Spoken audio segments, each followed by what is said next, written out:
Welcome to America's Day at the Races, Sunday edition. Good to have you with us here on Fox Sports 2. Live look at Aqueduct Racetrack, South Ozone Park, New York. Race 5 coming up in about 15 minutes. Then we'll kick off the Lake Big 4. Live action as well from Hot Springs, Arkansas. We'll get out to our crew at Oaklawn Park momentarily. Greg Wolf joined by, we've got 2 analysts today. New York Racing Association handicapper Andy Serling. It may not have felt like a big day when you got up this morning, you turned the show on, but it's clearly a very big day having you here. And Jonathan Kinchin here as well. Good to see you both. Exciting stuff coming up. We promise. We're going to recap busy Saturday, certainly on the Triple Crown Trail. We have some new names emerging now as contenders for we will see what races. Right. Yes, I would agree. Well, the good news is the horse that won at Turfway will be able to listen to like a month of the dirt at Churchill plays like turf, which is really, of all the phony lie BS in racing, that's my favorite. No, because isn't it really that turf horses have some stamina-based pedigrees, so the mile and a quarter usually fits? Don't. You can't use common sense when you're making stuff up. Come out? Yeah, no, that is way beyond me. You could take over dosage. You know, that's the thing. It needs a new person. That could be you. Can rename it. Let's take a look at what's ahead on the program coming up, presented by Claiborne Farm. Fast in New York, fast at Hot Springs, where it's about 85 degrees this afternoon. We got race 5 here in New York, as mentioned. Late Pick 4 coming up. And then Oaklawn races 4 through 9 to come. The Classic Pick 6 starts in race 4. I heard it's a very warm day in Hot Springs today. Very warm. You send your air conditioner down there. Naira Bets, play all the action. Get signed up, started. The offer, there it is, $200 deposit match, new customer bonus. With that code right there, match 200 at sign up. And bet any track, anywhere, anytime. About 3 minutes away. Race 4 on the program at Oaklawn. Let's send it out to Mig and Megan Burgess. Thanks, Greg, and honestly can't disagree more with Andy or Jonathan about their assessment of Churchill Downs. I think they roll that track so tight leading up to the Derby that a lot of horses tend to run over the top of the ground. That would help a horse that is a little more turf meant. I'm not saying you're going to magically turn a turf horse into a dirt horse, but I do think they handle that surface better because of the fact that they don't dig down into it as much. Yeah, I agree with you. But I'm also not as informed on the topic, so I'm obviously always learning from people like this guy. But I'm just glad that, I know Maggie Wolfendale is joining our program soon, but I mean, you gotta have we gotta break up all the guys. There's guys in New York and everybody. Well, one thing about it, knowledge doesn't have a gender. You've been picking winners, you've been doing good. We drew the field for the Arkansas Derby yesterday, so we got a field of 9 going postward. Silent Tactic coming back for the 4th time through this comprehensive series of races at Oaklawn Park. And also your favorite at 3-2 is Renegade. Renegade coming off of a very solid performance in that Sam F. Davis, and one we'll discuss a little bit later. Just did so in such impressive fashion, considering how the track was playing, considering the fractions he was coming off of, and I'm excited to see him here at Oaklawn this week, as it's going to be a busy one, but I know it's been something we've been looking forward to since the day the meet started, and of course since last year's Arkansas Derby, so it's going to be a really fun week here in Hot Springs. The energy already feels a little bit different. Yeah, I mean, it's a big build-up and obviously $1.5 million purse, and the ramifications going forward to the Kentucky Derby. And Oaklawn has become a very important stop on the way to the Derby. I mean, obviously, a Triple Crown winner, American Pharaoh, came through Oaklawn Park. Here is the post parade, though. We're going to talk about the Arkansas Derby, and then we're going to talk about 12-5 claimers sprinting on the dirt here. And here is the one horse, part of the entry, Collected Glory. Hey, these horses are the backbone of this business, and went through the waivers in the last 2, now running unprotected for Bill Martin. The 1A, Rio Bella. This horse has some 2-back races that honestly were what taking money a part of this entry. Number 2, First Hill, getting back down to the 12-5 level where ran well 3-back. Has speed, getting the blinkers off. That 3-back race puts him in a mix in this spot. 4, Highly Creative, coming off a very long layoff. Yeah, those kinds of layoffs are always, I'm hesitant to bet back, but does get the cut back in distance, and the better races, though, have come routing. Well, I know you like a cutback. The Rodeo Stars cutting back. Cutting back. I just, Ilkai Cantor Mossy, a small sample size of runners, does have a winner this meet. Tartaria, the 6, went by. Number 7, St. Albans Raid. I like this horse. Comes off some dismal performances as of late, but at a price and has some back races that make him competitive. And on the outside, Abitabi, if I'm saying that properly. This is who I like, this 7-year-old mare here. That's a tough one to say as well. But Peter Miller, very strong numbers first off of the claim, especially here at Oaklawn Park, but was just completely outrun last time out when still with our colleague Tom Amos. Well, there is your field for the 4th, and ultimately, where are you going to land up? I kind of wanted to, I wanted to fade the 2 runners, the entry, Rio Bella and Collected Glory, knowing that they have races. I just thought this was a little bit more open of a situation, but I'd agree with you as far as the number 8, Abitabi. I'm struggling with that one, but ultimately my final selection is going to be the 6 Tartaria for Steve Asmussen. Last time out, this horse just never got engaged. Is better when more forwardly placed, and was actually scratched out of a ratings handicap on Friday for this softer spot, which I do find was the right pivot for this horse, and just consistently right there, especially when being a little bit more engaged and showing a little bit more tactical speed. Eric Asmussen riding so well, particularly for his daddy. You know, when you have confidence in each other, obviously there's, father and son, but trainer and jockey relationship. You need to have trust with each other, confidence in each other, and great communication, and it feels like they're just hitting on all cylinders. Exactly, and I think that group last time out was just a bit tough, even though it wasn't exactly that strong for that starter group we faced last time out. And then 2 back was a part of that early pace, tracked just off, and honestly really almost got the win there. It was very narrow in defeat to Miss Jeopardy, who got the jump on him late. So I think his 2 back and 3 back races make him incredibly competitive in this spot. Who do you think plays out to be the speed here? I was thinking it was probably the 7 St. Albans Raid. Well, Timeform US, I kind of lean on in these situations, which had the number 2, the 4, and the 8 all a part of that early pace. We'll see who is most aggressive in this spot. A lot of times it's about jockey intention. Walter De La Cruz post 1 with the 2-horse First Hill. He's a rider that's consistently aggressive. Let's see how it plays out. Here's Matt Dinnerman with the call. St. Albans Raid will be second to last loaded.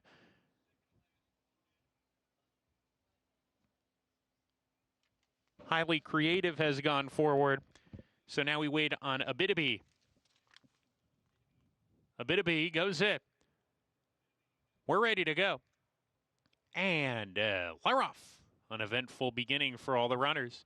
From the inside, First Hill put into play as a nose in front. The gray Collected Glory is there. The other gray, Highly Collective, is close to the pace as well. Down the backstretch here. First Hill, narrow lead. Collected Glory there. Highly Creative. St. Albans Raid in the 4-path. Abitabi farther out 5 wide as they head past the half-mile pole here. Tartaria right behind.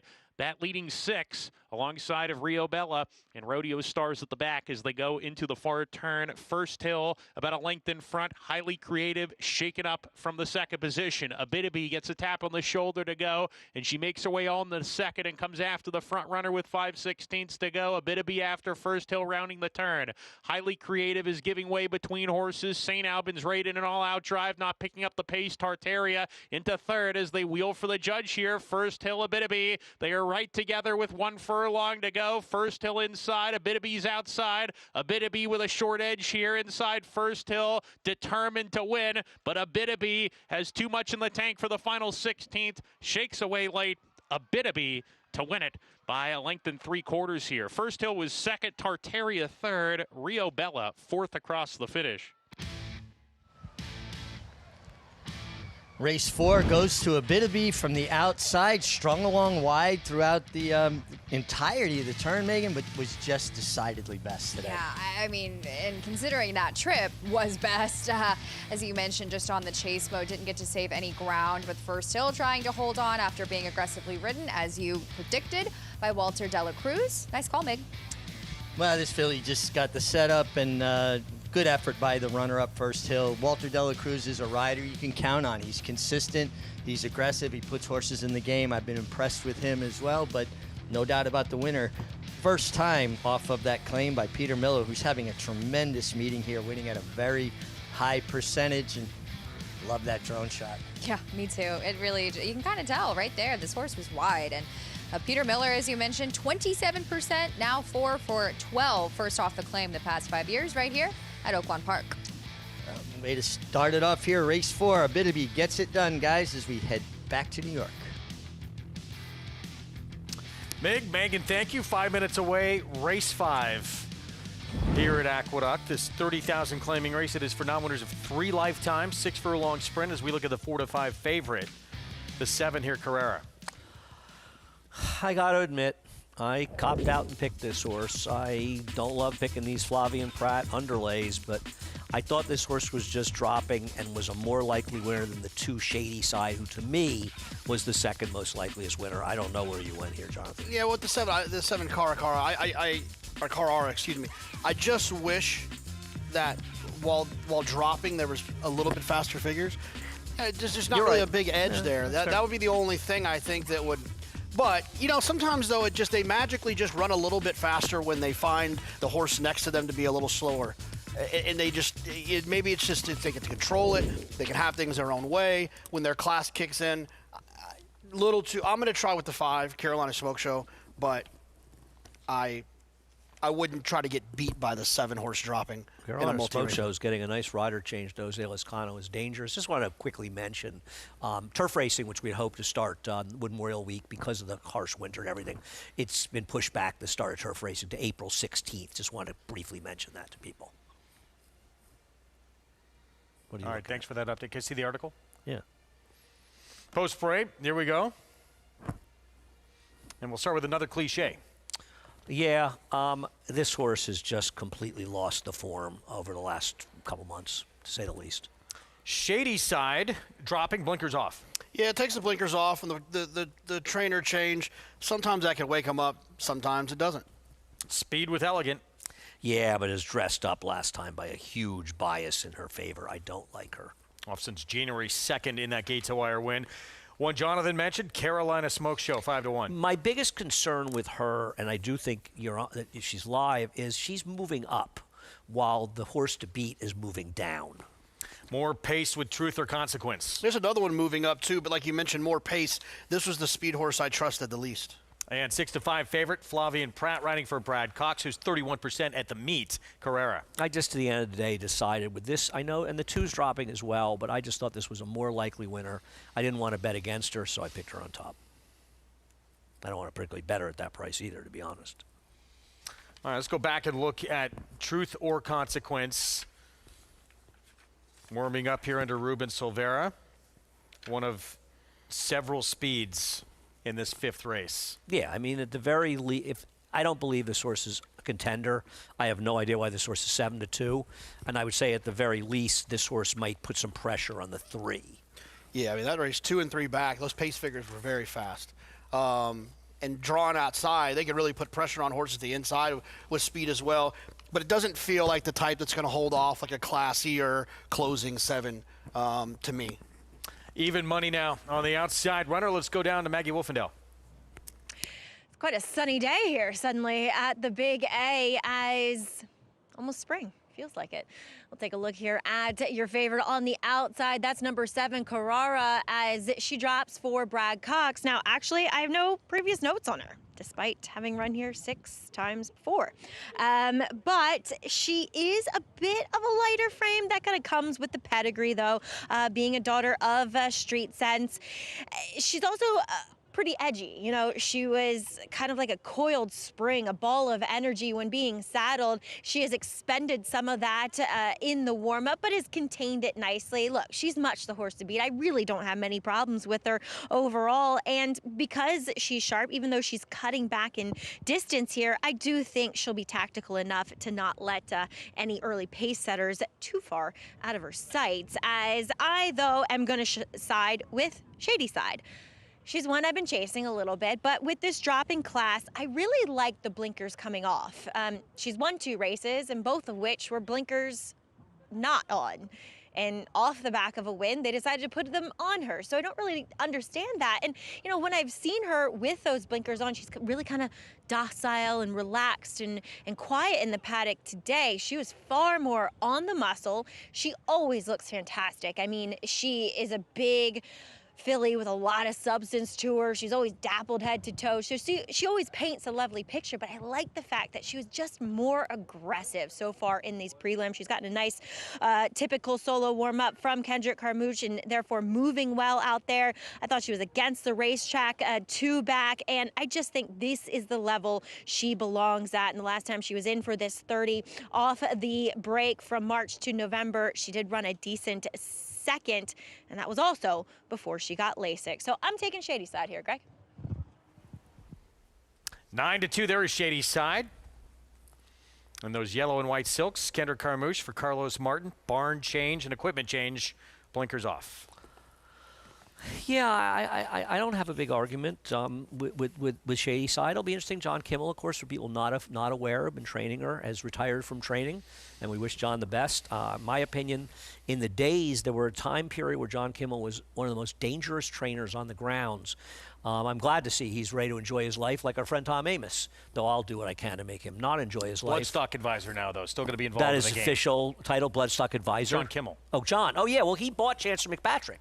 He had trained those horses for Flanagan. They turned the training over to Chad Brown, but John bought that horse. And it was a hell of a buy. But I have a lot of respect for John. This horse trained by Carlos Martin, and we'll see how the horses do moving to different barns. Much more manageable hours with that career change. Yes, they are. Yes. 4-5 favorite. Carrera, Flavien Prat for Brad Cox will be the last to load as we kick off this late pick 4. Send it upstairs. Chris Griffin, the call.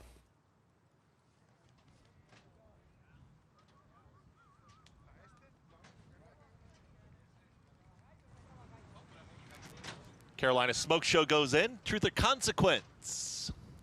And last to load, Carrara. Post time for today's 5th race. Race 5. Carrara is in. All set. And they're off. Truth or Consequence has early speed towards the outside. Also hard scent. There comes Elegant, and Elegant trying to pressure that early leader. Ruben Silvera forwardly placed on Truth or Consequence. Elegant in second, about to be passed to the outside by Carolina Smoke Show. Carrara's lost a lot of ground early as towards the back end of the field. Actually, the trailer is Carrara. Just got past the inside by another Cliche and Shady side. It's because they're moving quick up front. 22.22 pumped up opening quarter. Truth or Consequence with a neck advantage. Carolina Smoke Show is on the move to the outside. And here comes Carolina Smoke Show after the leader, Truth or Consequence. An all-in Elegant is making hard work in third, trying to cut into the margin of the top 2. Carrara still with a lot of ground to make up, and Shady side, they reach the top of the stretch. Carolina Smoke Show's trying to dispatch of Truth or Consequence is lugging in, but here's Carolina Smoke Show does lug in all the way over to the rail. Truth or Consequence is trying to re-rally. Elegant, Carrara, Shady side, they're chasing. A 16th left to go. Jose Lezcano, Carolina Smoke Show will win it. Truth or Consequence holds second over Carrara, their third, and Shady side in 1 minute 11.71 seconds. Carolina Smoke Show with the win. Jesus Romero first off the claim, and Jose Lezcano 5-1 here. Jesus Romero is now 1 for 14 off the claim on the dirt. And, you know, the amazing thing I thought about this race, Jonathan, was they put a lot of distance between the early horses in front and the horses well back, going 22-1, and the speeds ran 1-2. Yeah, no, look, it's you made a point in the lead up to the race of the confident move up. So claiming for a price and then moving them up shows confidence versus the lack of confidence when you drop a horse. Now you got to still work through the fact that when you drop a horse, sometimes they have enough class to overcome it. But it just feels like on the surface, finding horses that are being moved up with confidence, it feels a little bit better for me. I agree. I know the announcer made a comment about going over. I'm going to be surprised if this is something, but we'll see the head. Inquiry sign is up on the top 2 finishers.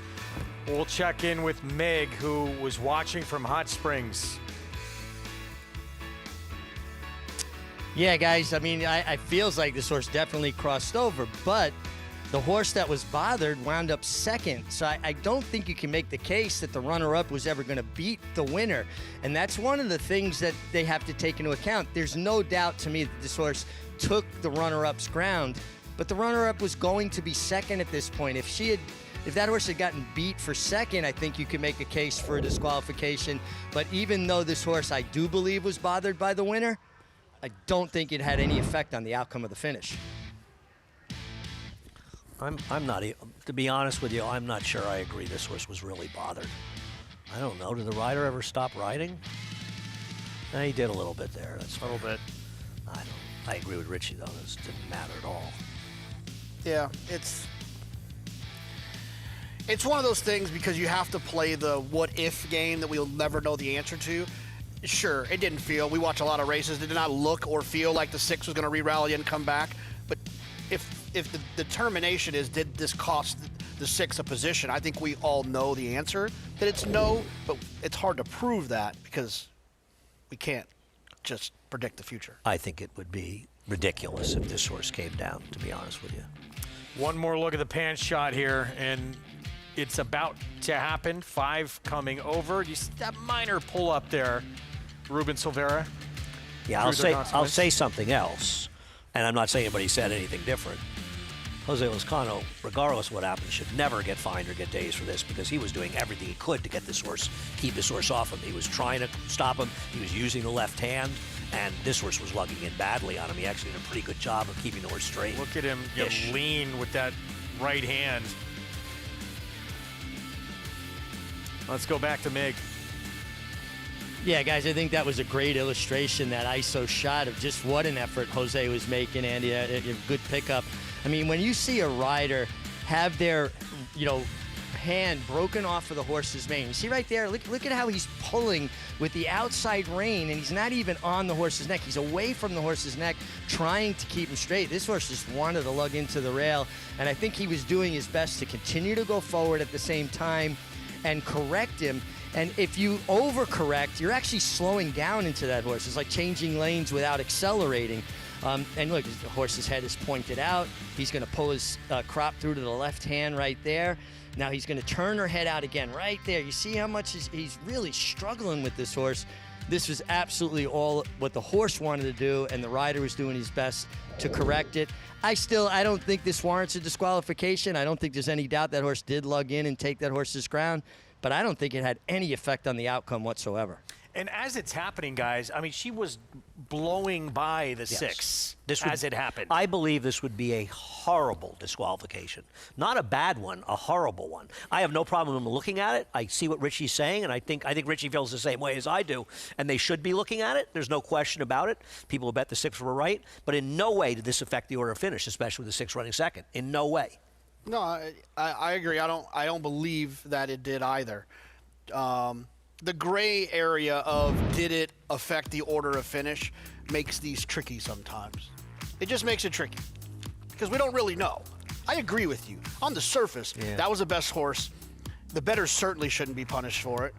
You know what I mean? Well, the argument on the other side is, well, the 6 was kind of coming back a little at the end, but I don't think she was coming back as much as the horse in front was kind of falling apart. I was not involved. I didn't bet this race. I would hate to see people who bet the 5 get taken down because I believe they deserve to win. But I do suppose, I guess, if we want to compare it to other sports, right? You know, in basketball, they left it up. But go ahead. In basketball, they don't say it was a foul, but if you didn't miss the shot. Do you know what I'm saying? Well, in basketball, sometimes they do call the foul after when the guy misses it. Yes. I agree. But I actually don't agree with that in basketball, and I'm a big hoop fan. I think it's a foul. They should blow the whistle before, you know? 5, 6, 7, 2. Result stands. No change made.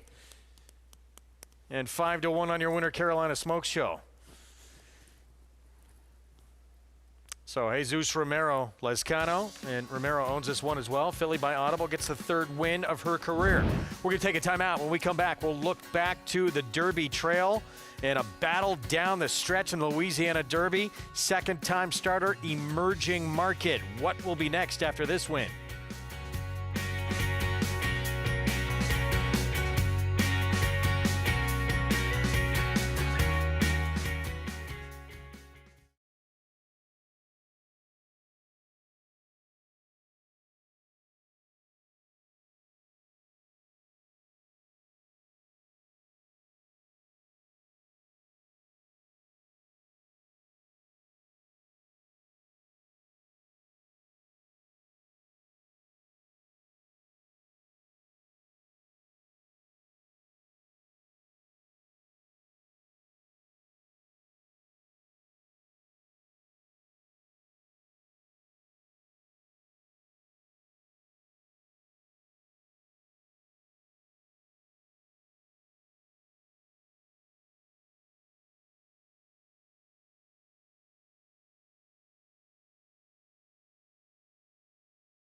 Back with you on our Sunday coverage on Fox Sports 2. Thanks for spending part of your weekend here.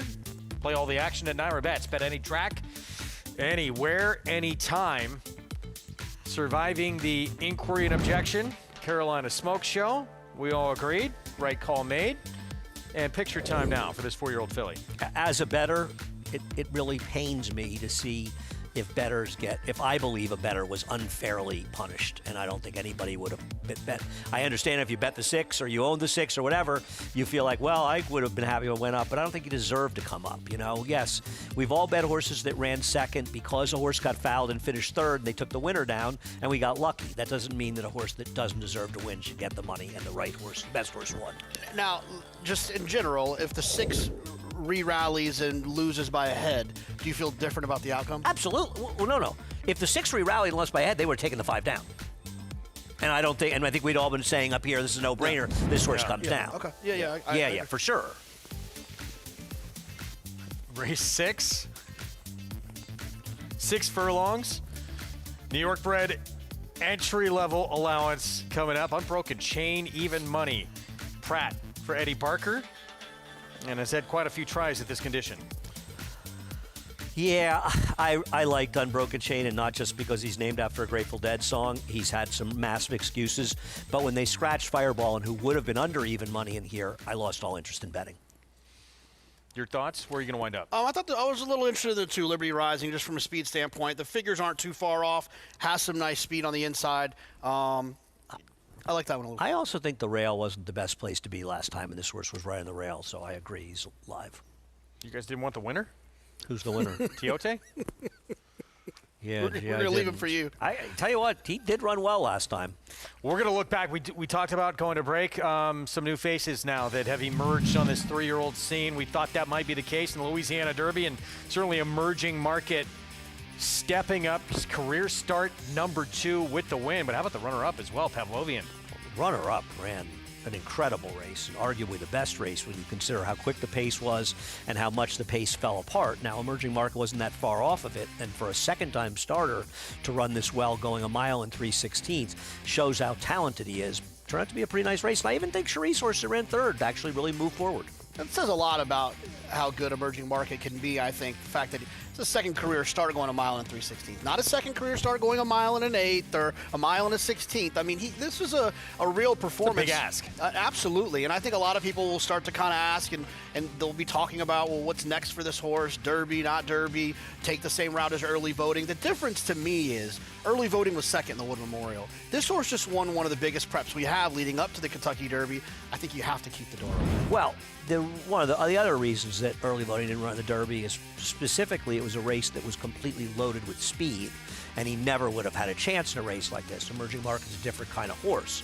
The problem is you're asking a horse to make his third start in a race that has ruined the careers of a lot of horses, and a horse that could end up being 3-year-old champion if he's not thrown to the wolves. You would admit, I mean, look, this was a big ask. He won that race, but he had to fight to do it, and now third career start, going 1.25 miles, 20-horse field, all the commotion on Derby Day. That's a lot to ask, isn't it, to rush a horse like that? Yeah, I think the good news is that, and this is 100% a compliment, I think that if the horse is in other hands, I'm not saying anyone specifically, but other hands, the decision would be an automatic. They probably would run. Agreed. The good news is that the decision that Chad and Seth Klarman will make will be the right decision for the horse. I feel very confident in that. It won't be we need some tickets to the Derby, once-in-a-lifetime opportunity decision that sometimes does happen when you have horses that are on the Derby trail. Yeah, that temptation, you would think, for those connections, not really. Well, part Seth of the said to me, equation. I want to win the Derby too, but that doesn't mean you're going to run the horse just because you would love to win a Kentucky Derby. Regardless, though, new major player on the scene in this 3-year-old division. Pratt returned, successful day out in the Bayou. We'll be back with more with the 2-time reigning Eclipse Award winner. Stay with us.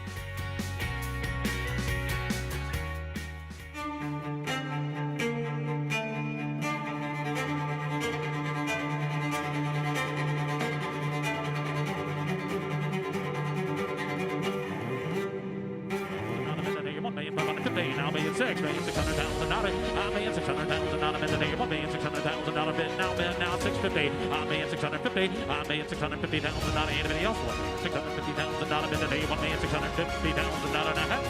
$1,600,000, thank you. You bet with Naira Bets. Bet any track, anywhere, anytime. Download the Naira Bets app to play today and get a $200 deposit bonus. Watch live horse racing. Get expert picks. Boost your bankroll with weekly promotions and hone your handicapping skills with exclusive tips and tutorials. Download the Naira Bets app now. Sign up now to claim your $200 deposit match bonus. You bet with Naira Bets. And here's Tama in the final stages. The Santa Anita Derby goes to Tama. It's Tama, absolutely terrific, winning Malibu by 4 widening lengths.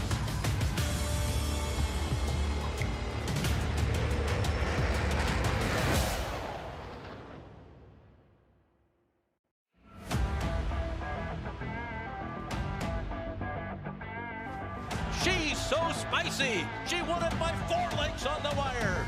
Side by side and stride for stride. Who's it going to be? My Soldier Citizen Bull. Fair has it close to home from Brussels. Cybear's the Breeders' Cup winner.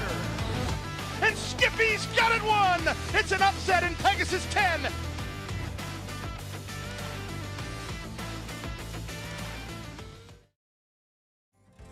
This has been a barn that we've been working very closely together from the beginning. When I first started, just had 7 horses. I took in, Sandra Washington. She's also been working with me since she was 18 years old. Incredible horsewoman. When the barn grew, we had some more room, and we brought in my brother, Daniel, who has turned into a great assistant trainer. There's no taking it easy on him. We got to work together, and he makes me better, and I make him better. This is a very family dynamic barn. John always tells me that this isn't John Ortiz Racing Stables, this is Ortiz Racing Stables, and I look after these horses and the business as if it was my own because it's still my last name on the sign as well. We got my sister who comes in and does all the videos. Man, Barber Road, he's definitely what you call the Jedi Master. He's the one that's he's been through it all. He's gone through all the rankings as a maiden claimant all the way to the Derby. Tawny Porton Barber Road, final 16th of the Derby. He is definitely the class of the barn. He's the teacher, he's the coach now, and he's getting used to his new job. And now that he's a pony, nothing really's changed. He knows that his time's over, and he loves being a pony. It's very important to give a racehorse a second chance at a career. I call it a second chance at life, because not every horse can be like Barber Road, and whether they turn into stallions or we geld them and become barn ponies. Some horses are not talented enough. I've seen all these horses just thrive, and they turn the corner, they look happier, and I think that shows when you retire a good racehorse, give them a chance of a second life. When I leave the barn, usually the takeaway I get, the horses are happy, just a satisfaction. It's just a second home, and then to leave here feeling good about the experiences that we have, the good and the bad. It's life, it's second life here.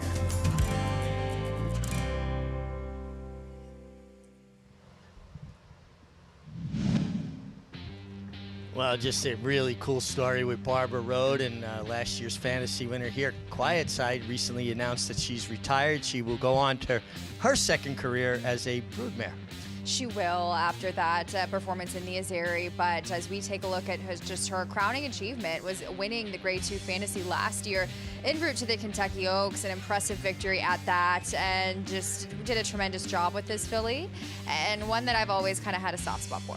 And it just seems so appropriate to see those short leaf stable colors of John Ed Anthony in the winner's circle here at Oaklawn. Been winning races here for probably a half a century at this point.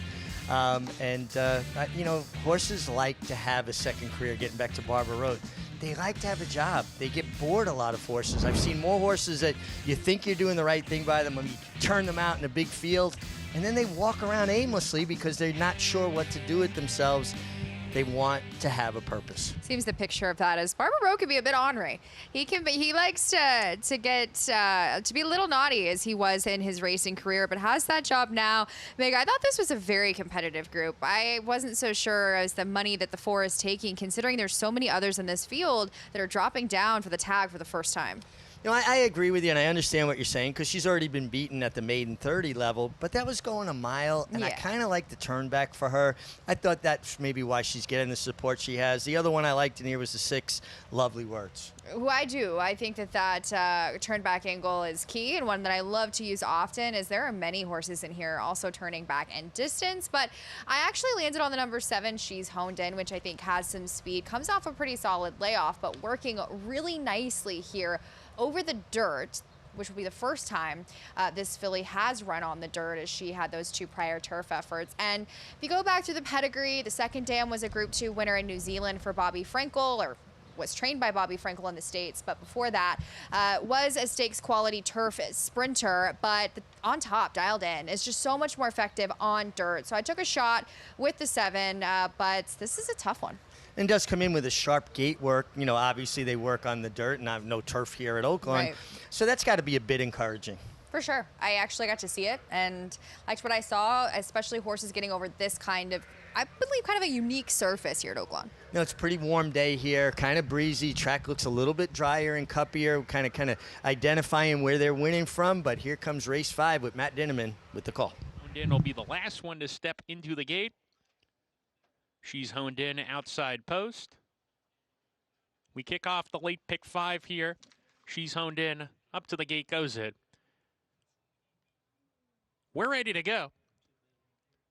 And we're off. Sweet 4-4-3 away tardily from the inside. Lovely Words gets away swiftly and strides in front. Raging Current right behind in the second position with Kindness alongside of her. She's Honed In is 3 deep. Gap of 2. Ye Old Joker in the 5th position. Naiad to the inside. Space of 5 to Sweet 4-4-3 at the back as they head towards the far turn. Raging Current finds a seam on the rail, comes charging forward, takes a head advantage into the far turn. Lovely Words now finds herself between horses. She's Honed In 3 wide going into the turn. A gap of 2 to another line of 3 with Kindness between horses, hard ridden now. Naiad is losing position around the far turn. Ye Old Joker trying to produce a bit on the outside of horses, 4 wide, trying to come up and challenge those leaders coming to the top of the lane. Sweet 4-4-3 at the tail as they turn for home. Raging Current hugs the rail, but he's getting tired now. Far outside, Ye Old Joker. Lovely Words finding more up top and opens up to now with Kindness down on the inside, trying to get there into second.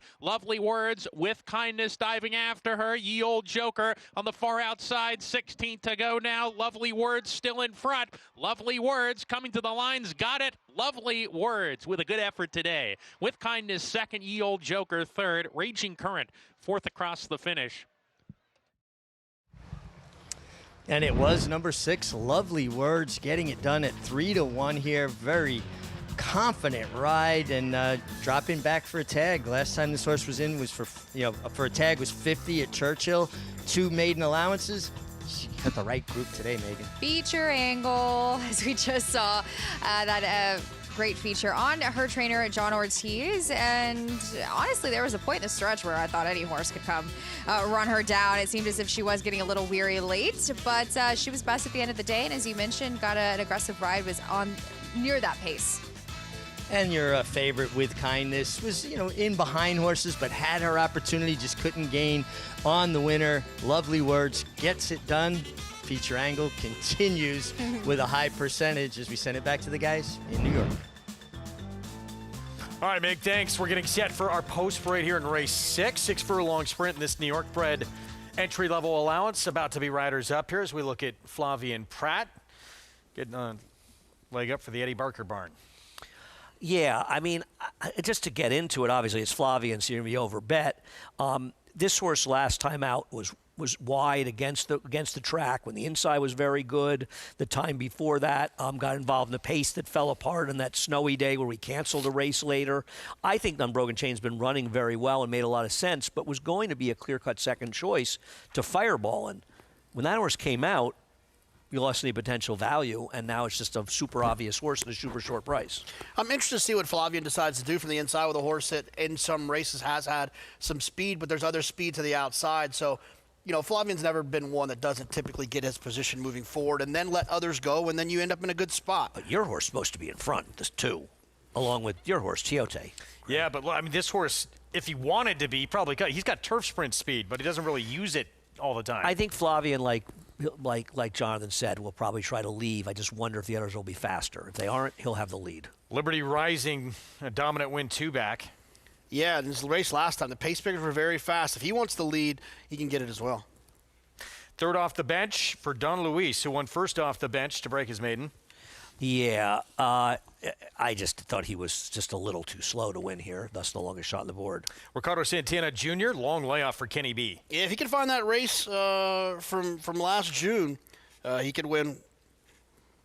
And Tiote 8-1, Jose Baez rides. Tiote ran very well last time, John. Yeah, has a lot of pace, drawn well. This is one of those races where it's going to be very interesting. When you have speed to the inside and the outside, to me, that helps you understand what's more likely to happen because intent comes into play. I don't think the 6, even though if the 6 wanted to make the lead, why make the lead and clear from that outside position when you can let the 1 or the 2 go and just sit right off of him and have a nice, comfortable stalking trip? That's why I believe the 2 will make the lead, and I'm just hoping the 2 will get brave out there on the front end. Meanwhile, here's the 4. You see those Oaklawn prices there, right-hand side of your screen. John Ortiz barn, we heard from him, gets the win there in Hot Springs. Well, it always works out that way. Yes, it does, especially with the features. Kenny B, long time off. July 26th of last year at Saratoga, the last time he ran. That's what concerns me is the long layoff for this horse, for Dave Duggan. I think this horse is pretty good and has run some races that can win. And last time out, the loss is exaggerated because the horse was eased in the last 8 to 3/16 of a mile. Not that he was going to be there. He was sort of eased and he wasn't going anywhere. I think he's dangerous in this field. Off the long time away. Does he pass the looks test? Let's go to Maggie. Kenny B's always been a good-looking horse, and I do think you can kind of find reasons to like him. However, Dave Duggan does not have particularly good numbers off these kinds of layoffs. But if you kind of pick through his form a bit, obviously several of his 2-year-old races make him a major player. And then you go kind of, you go 2 back is when he started wearing this interesting blinker that Dave Duggan likes to use. It's not quite a typical or traditional extension or run-out blinker. It's this blinker that he uses that has it's like a big full cup that has a massive hole cut out of the side that's closest to their eye. This is not the blinker, however, he's wearing today. Thanks, Director Mitch. But it was a piece of tape, too, that was attached to that blinker that Dave thought represented to the horse's eye the outside rail. So therefore, they wouldn't want to get close to it. But as I always say, these funny blinkers, to me, are more or less just a Band-Aid. And so then he runs terribly, and then a subsequent layoff. Now he comes back wearing just a plain old pair of short cup cheater blinkers. So that's a good sign. Whatever issue was making him want to drift out, well, it feels as though, at least leading up into his preparation for this comeback race, they've corrected with some time. He looks great physically. He's strong. He's moving incredibly well out there. The only thing that was a slight negative is that he got a bit hot in the paddock. Don't love that with return runners. Now, I am locked in, as I did the handicapping show with Andy, to Unbroken Chain, who I felt very confident in looking at him in the paddock. And then I've watched him warm up, and I'm not in love with him, but I'm going to stick with him. But I'll tell you what, the longest shot here on the board in number 3, Don Luis, arguably looks best of all. This is a big, strapping son of, albeit Gormley. And I thought, you know, he's had stops and starts in his career. Okay, now he's stringing together these 3 races in a row. And last time I thought he was against the racetrack where you wanted to be inside. He was on the 3 to 4 wide chase throughout. We saw America's back saving ground. Roofer was on the front end setting those fractions. He was on the rail. And Don Luis, I mean, he just looks so strong behind. His coat looks excellent. And we've seen Ralph D'Alessandro come in and swoop in with some long shot horses and prices in the past. So I know there's not much on form on the baseline, on appearances, that you can make a case for him, Greg, but wow, you could not ask a horse to look any better than he does. 9-1. Won first off the bench back on January 10th. Tried this level back on February the 5th. And you're going to get paid if you like him. It's a big price. If you like him, you should bet him. Here we go, loading up. Pratt in with Unbroken Chain, 4-5 favorite. Here's the one Maggie was very high on, Don Luis. Liberty Rising, the 2 in between runners with Omar Hernandez Moreno. Let's send it upstairs. The late pick 3 starts here in the 6th. Chris Griffin, the call. 2 out. Kenny B. Tiote, last to load. Tiote goes in, all set.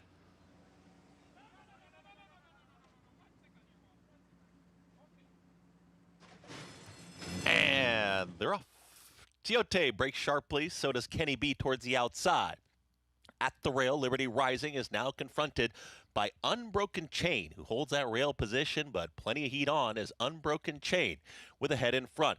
Liberty Rising is not going away. 3 wide, here comes Kenny B.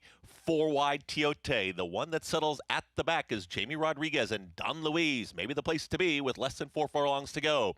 22.36 for that opening quarter mile. It's been plenty of pressure up top, and Unbroken Chain hasn't shaken loose yet. From right to the outside, Liberty Rising a still close up second. Kenny B is now in 4th, just in behind Tiote, who's been wide, and trying to catch them all as Don Luis, the trailer, they approach the top of the stretch, and Unbroken Chain just keeps rolling right along. Unbroken Chain took all that early heat, is trying to get away down the center of the racetrack. Kenny B. Don Luis is trying to commence a rally, 45.44, but just grinding away as Unbroken Chain is still strong. Unbroken Chain with a 16th left to go. Kenny B is a clear second. Unbroken Chain will win it. Unbroken Chain, Kenny B, Don Luis, and Tiote. 11.07 seconds. Flavien Prat, masterful right here. Aggressive early, is able to get to the front in this field and just powers away. His aggression, or what I should say, his lack of unaggression, of being unaggressive, is one of the secrets to his success. He is always in the position, if other guys don't want to be aggressive, where he can be in position. Yeah, I mean, I think that's like one of the things that really got my attention when he came to New York. He was getting on these horses and finding them, you know, walking the dog, taking the lead. And he is. He's a rider that is forward when he needs to be, but he can come from last, too. He's not a one-trick pony. And that's why he's one of the best riders in the country and not the world. Back-to-back Eclipse Awards as outstanding rider. Puts this one on the front and no stopping. Unbroken Chain goes off at even money. 1-4-3-6 finish. He's winning at understanding, yes, he's on a lot of short price horses. I don't care. He's winning at 32% coming into today at the meet. Looking at the PPs I have, which I printed about a month ago, he had 34 wins and 109 starts. But he's only been second and third a total of 41 times. So he's winning almost as many times finishing second, thirds. And what that says is when he's on the best horse, he's winning almost every time. That's the mark of a great rider, who they don't lose when they're supposed to win. Pratt does it again. Forever young. One of those still out there that he'd love to get back. He'll get another chance at. That's the Dubai World Cup. We'll preview his chances for next Saturday when we come back.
Back with you on our Sunday coverage on Fox Sports 2. You're watching America's Day at the Races,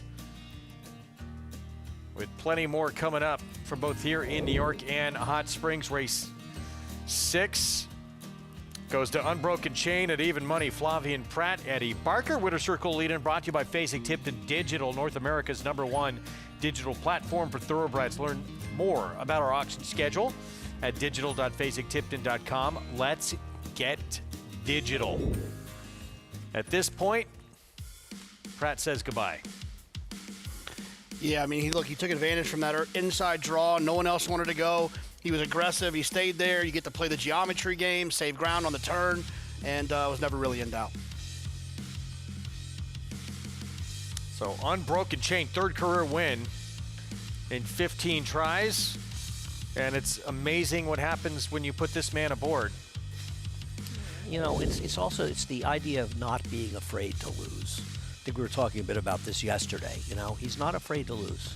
It's funny, the same thing applies, I think, to handicapping as well. You know, when you start throwing horses in your pick fives because you're scared that they're going to beat you, you end up wasting a lot of money doing that. Yes, there's a very big difference between using horses protectively because you have strong opinions on price horse and other races than just throwing everybody in. Yeah. Race 7, 6 furlongs, starter optional claiming field. Pinky Briar, Pratt, 7-5 morning line favorite, and at that number right now was in the Eastview last start against Galinda, who did not come back, looked particularly good, had a poor start that day. Yeah, well, I didn't think it really was. I didn't think it was a great start. I thought Pinky Briar was just awful last time. But the prior races were okay. I don't want to bet this horse, but I can understand why she looks like the horse to beat, I guess. I didn't think the start was that bad, though. Okay. We'll talk more about this field in a moment. We showed you going to break Forever Young. I'm going to take another shot to try and get a Dubai World Cup. Coverage begins next Saturday, Fox Sports 2, 8 a.m. Eastern Time. And Forever Young, Magnitude, they will throw it down in the big one. You know, it's interesting. You had brought up to me an interesting point about Forever Young. I think it's fair to say, and we're all big Forever Young fans up here, every one of us. I don't think his win was and I like Nisos a lot, but I don't think it was as impressive as his win last year. And he went to Dubai last year, and he kind of ran a clunker. Even though he ran 3rd, he didn't run that well. So could he be a little bit vulnerable, especially against a horse like Magnitude? I think Forever Young's greatest accomplishment is his longevity and his consistency, right? I mean, to be as good as he has been since his 3-year-old year, to run well in the Derby, in a 20-horse field, at 1.25 miles in America, to run well in Japan, to run well in Saudi Arabia, to run well in Dubai, his consistency and his ability to bring his race with him is what's been the most impressive thing. Incredible. Yeah. Should have won the Derby. Yeah. Certainly a very strong argument that he was the best horse in the Derby. No question about it. He has been just amazing at the highest level in the sport. Basically from the 4th, 5th start of his career on. Certainly you could argue from the Derby on. And to have the gaps in his running lines too and come back and run so well off the bench and produce at the highest level. No, he's been an incredible horse. He really has. He really has. You know, I'm a Sierra Leone fan. I certainly was hoping he'd win last year, but you had to have a certain sense of satisfaction with him winning that race. He ran very well in it the year before, and while the other two are retired, it's nice to have him around, and I hope we see him in America later in the year. That would be wonderful. Be fun to see him in Sovereignty at some point. Yep. Or journalism. We'll see what journalism. Yeah. Well, in this race next Saturday, he's going to deal with Magnitude, or rather, Magnitude's got to deal with him. Yes. As of now, he has to deal with him. That man having a pretty good winter, as is usually the case. Manny Franco collecting quite a few wins. 4-win day on Friday. He's got more work coming up when we return.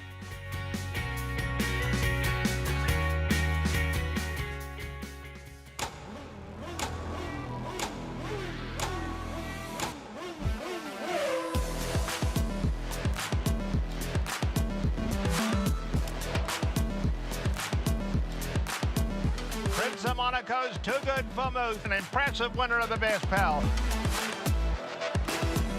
Miramondi's all hot, but Prince of Monaco too good. Prince of Monaco, standing at Claiborne Farm. You bet with Naira Bets. Bet any track, anywhere, anytime. Download the NyraBets app to play today and get a $200 deposit bonus. Watch live horse racing. Get expert picks. Boost your bankroll with weekly promotions and hone your handicapping skills with exclusive tips and tutorials. Download the NyraBets app now. Sign up now to claim your $200 deposit match bonus. You bet with NyraBets.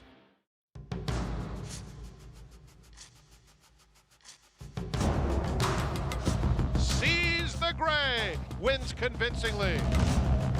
Seize the Gray. He's going to seize the day in the Pennsylvania Derby. Seize the Gray is still there. Seize the Gray wins the Preakness.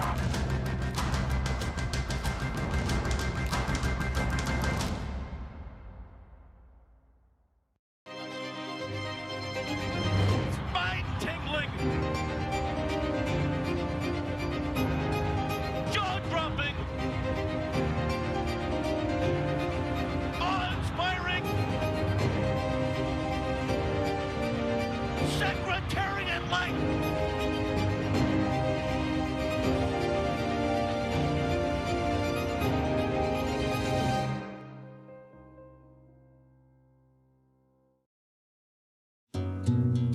Jockey Manny Franco has been no stranger to the winner's circle in his career. Even with over 2,000 wins, including multiple Grade 1s, he continues to stay motivated to be the very best in the game. I'm hungry. I want to win races. That's what I'm here for. Family has always been a driving force for Franco. From his first trip to the track, to jockey school, and coming to the United States, Manny's bond with his father has been a key component to his success. I was about like 14 years old.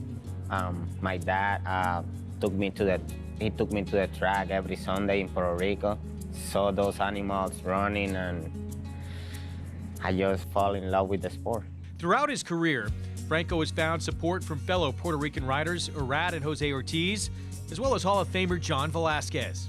Coming from Puerto Rico, coming from the same school, you have to be very proud, you know. And although we compete with one another, but you have to be proud to what they've done and to have the talent. There's no doubt that Manny has the talent to be a top rider in the whole country. It is going to be a photo finish, and I think it was Discreet Lover. Schering takes the lead. Late move from Dye. Back to third is Sweet Melania. Schering and Manny Franco have won. And he's gonna do it, Manny Franco, in the Grade 1 Joe Hurst Turf Classic. But it is Tiz the Law, and the New York bred is gonna win New York's Belmont Stakes, the first leg of the 2020 Triple Crown. Here he is, Saratoga's hometown hero, Tiz the Law.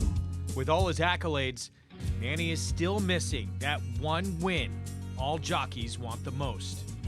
And I want to win the Kentucky Derby so bad, man. That's the dream for any jockey, the Kentucky Derby.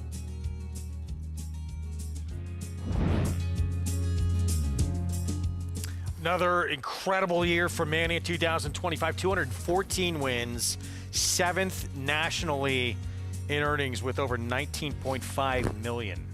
You know, and Flavien hasn't ridden here a lot as much as Manny, but he's buried everybody else, you know? He's 15 against Jose Lozcano. He's having a great meet.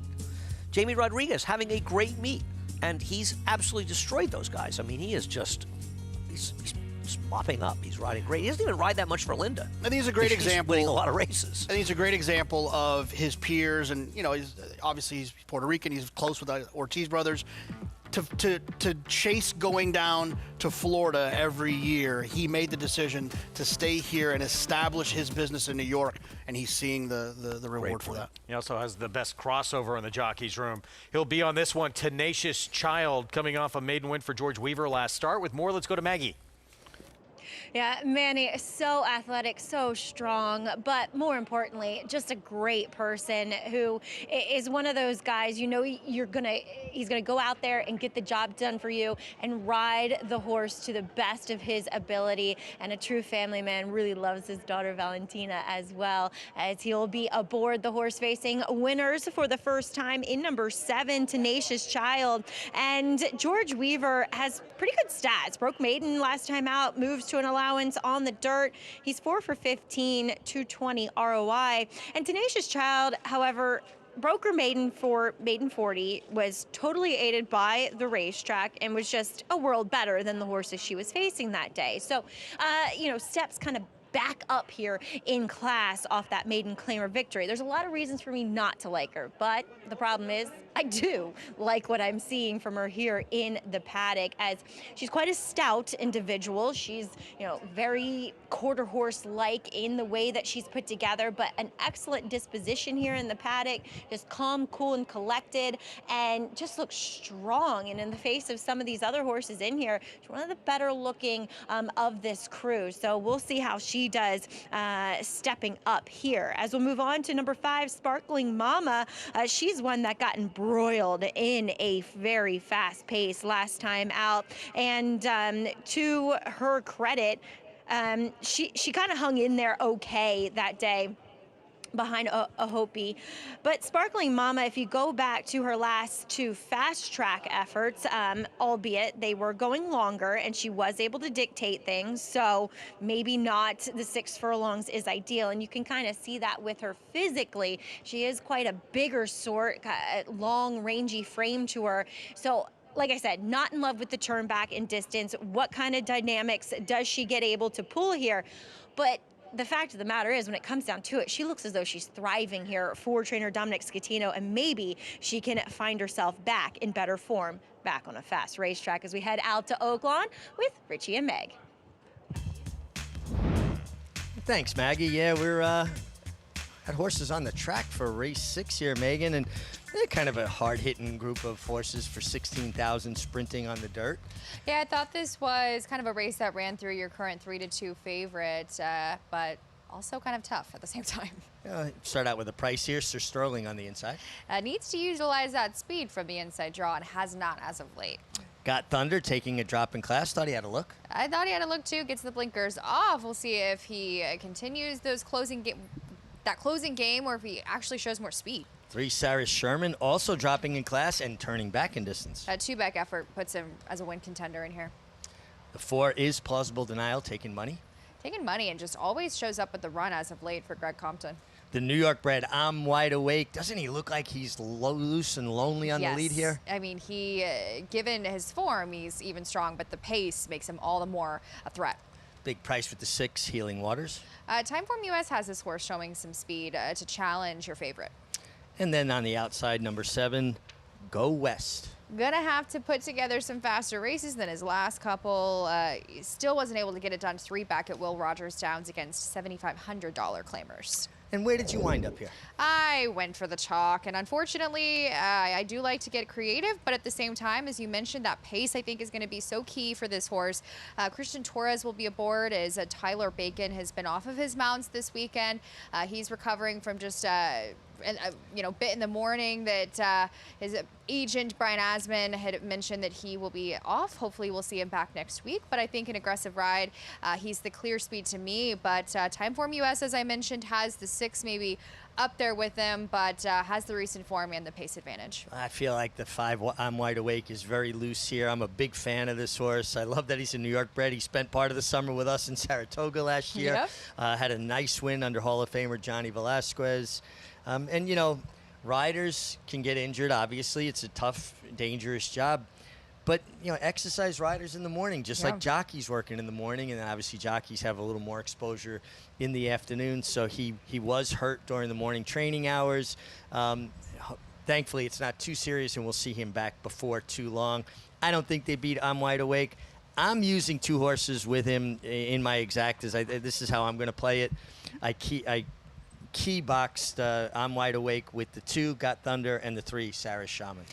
The only problem with Got Thunder that I do think he is a candidate to win here. I wonder if he's one of those horses where the blinkers actually negated his focus.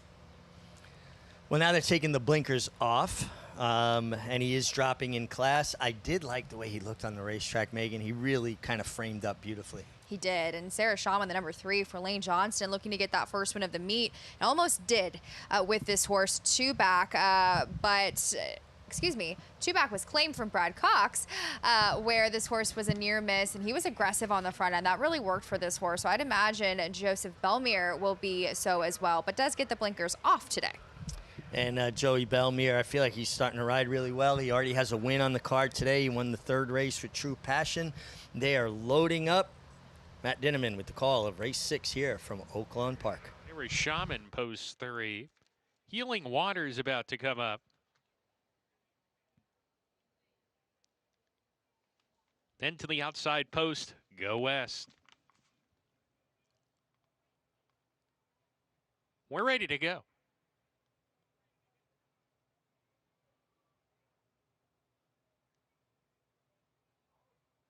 They're backing away Go West from post position number 7, trying to reload him. Now he's in. We're ready. And we're off. An eventful break.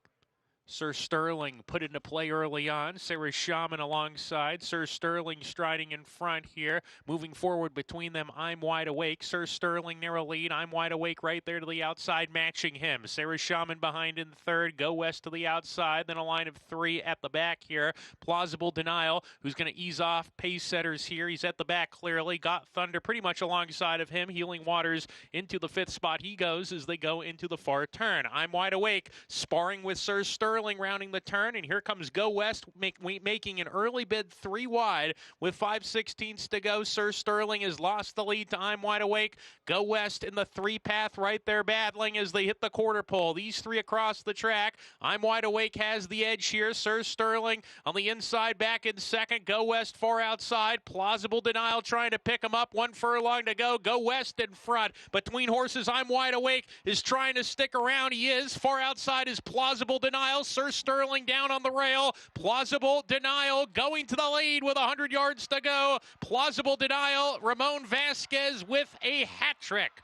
It's Plausible Denial over I'm Wide Awake. Then Got Thunder, who surged for 3rd. Healing Waters was 4th. And it was the floor. Plausible Denial with a perfectly timed ride by Ramon Vasquez. Greg Compton's barn starting to get off the mark. A little bit of a slow meet for him up until this point, but his horses are starting to run better. Yeah, I thought that the closing style of this horse was probably up against the race flow, but you mentioned it. The 5, I'm Wide Awake, didn't break as sharp, had to be there on a contested pace, and didn't have maybe the loose lead that we thought he would, but Plausible Denial has been running strong races, now 2nd off of the bench, and did so on the drop in class. It just looked like I'm Wide Awake needed to kind of be encouraged throughout. Right. Maybe not as sharp as he was last year when he kind of really take the rider, but he kept fighting all the way to the wire. A very game performance, but Plausible Denial from off the pace gets it done. And I feel like horses coming from off the pace have been getting a little bit the best of it today, guys. The track's just a little bit on the drier, cuppier side with this brilliant sunshine and breezy conditions as we head back to the Big Apple. 9-2 there on Plausible Denial, turning the tables on I'm Wide Awake, who had finished in front of him when they met February 28th. This race, 4-5 favoritism remaining with Pinky Briar, the mount of Flavian Pratt. Does this horse really feel like a 4-5 shot here, based on one race, kind of? I mean, what's this horse demonstrative edge on this field? That race easily wins here, doesn't it? I agree, but the last race easily runs 6th. Yeah. Mm-hmm. So I'm not saying I understand why this horse is getting bet, but listen, I fell for a bad favorite with Pratt and for Cox earlier. I'll bet against this one. This one will win. I think the other answer is that there is other you're right. The race 2-back is the best one, but there's some other races that sprinkled in that are still probably a little bit better than these other horses. Yeah, okay. Rice, Saheen Savachi, here's a hoopy. This horse has a lot of speed. I'm not going to say much else. Purple Divine next door. Jamie Rodriguez won the first 2 on the card today. Yeah, gets back Lasik, 2nd time for Ilkay Kantormasi. Linda Rice, second off the claim with Baseball Lady. Maggie liked this horse a little bit more than I did. I think this horse has some ability. I don't love the claim from Safi. Carrot Ice had to face Tommy Joe in her debut. There's 5 actually. This horse, Sparkling Mama, has speed, but so do the 1, so does the 7. But this horse also has some races that are fast enough to win. Sorry, Bobby, you told me that 3 times. Pinky Briar, 4-5 favorite with Pratt. Yeah, I mean, look, I think the horse deserves to be the favorite. I just think that the price is getting a little bit tricky. 7-1 on Tenacious Child. That was a decent effort last start. I don't agree, but that's okay. If you want to bet this horse, you should bet this horse. I'm not saying, I mean, you as the universal you. I thought this horse took advantage of a huge bias last time and is not good enough. Lightly raced, though. There's upside. Then Carey at 12-1 outside. Yeah, Carey to the outside. Doesn't have a lot of early speed. It just feels like this horse is going to have to circle his field, and it doesn't feel like a likely thing to happen. And there's Carrot Ice leisurely making her way out to the track. She's taking her time. She wants to be fashionably late. Well, she'll need a big pace, so she's waiting for the pace she to should heat just up. stay at the wire. I like wait Purple for him to come Divine. around. I'm betting the 2 Purple Divine this race. The horse ran a huge race 2 back when involved in a pace that completely fell apart. Might even won that race anyway if they hadn't dropped over the rail in the stretch. And I thought ran very well off the claim last time, as you mentioned. Lasix off last time, trying to go the mile. I like Purple Divine in here. I'm betting this horse. That's my story. 7-1 with, again, a rider looking for his 3rd on the afternoon. See those prices from Oaklawn. Plausible Denial, $11.20 for the win. Turning the tables on I'm Wide Awake, who had finished in front of him when they last met. Plausible Denial was a very expensive 2-year-old purchase that worked very fast, the sales, and as you can see, getting his 4th win in his 34th start, never really lived up to it. So Purple Divine 8-1 for Andy. Let's go back to the favorite with Maggie. Yeah, I have no problems with your favorite in here, Pinky Briar. I thought she just kind of lost her footing in her last start, going back to that Eastview. And when you go 2 back, it's the outlier of her form, but it's the only race where she got to run on Lasix. So now she gets Lasix back on here with Brad Cox, and I have no problems with her. She's going to have to potentially deal with some other pace presence, but Flavia Pratt, everybody seems to trust. I'm one of those people too, but I am going to try to swing with a long shot in Baseball Lady. I totally agree with what Andy's saying, that claiming off of Safi Joseph isn't typically the most prudent thing, but it's Linda, and Linda generally can claim off a lot of people. And I just thought she got the wrong trip and ride last time out, where she broke well. She broke with the early leaders, and then the rider kind of fell back on her face, and she just reacted and overreacted to that and kind of dropped back through the field. So she was well behind, and ultimately that race would be dominated towards the front end. All 3 top finishers were forwardly placed. So I like that Linda goes back to her main guy in Jose Lascano. Look, she's a little bit on the smaller side. I wish she'd grown a bit more from when I had first seen her over the summer up in Saratoga till now. She's kind of the same physical, but she's strong, she's fit, and she's a big price. So I'm willing to take a swing with her. I don't necessarily know if she's a win candidate, but I just wanted to highlight the fact that I did not think she got the right trip in her last start, which was the first one for Linda Rice. Greg?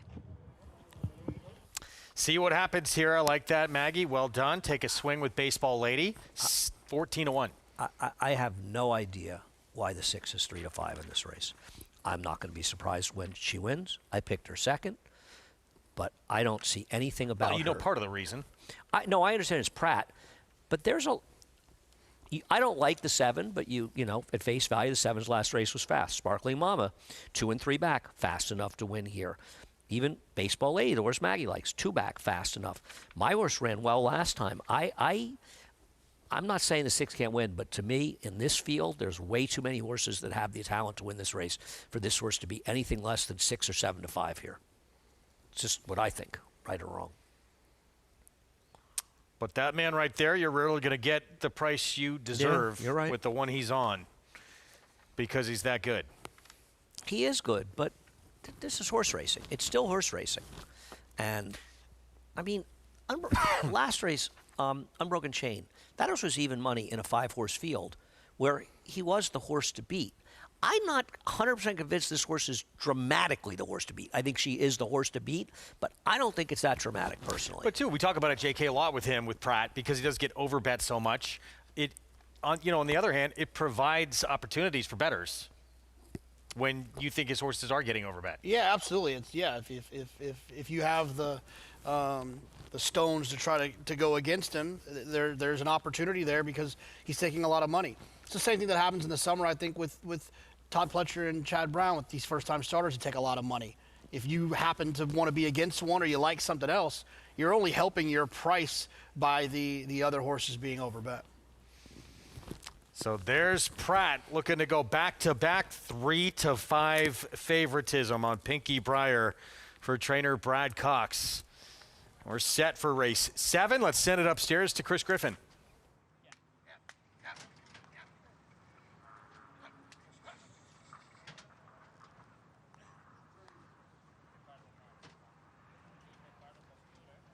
Tenacious Child, Paradise.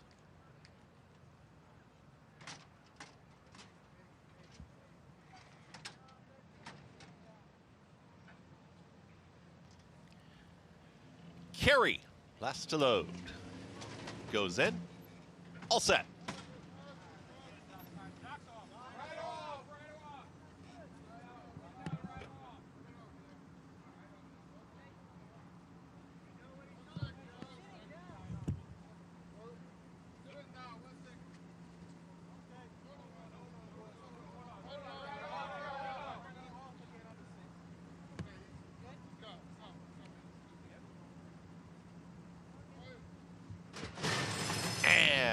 They're off.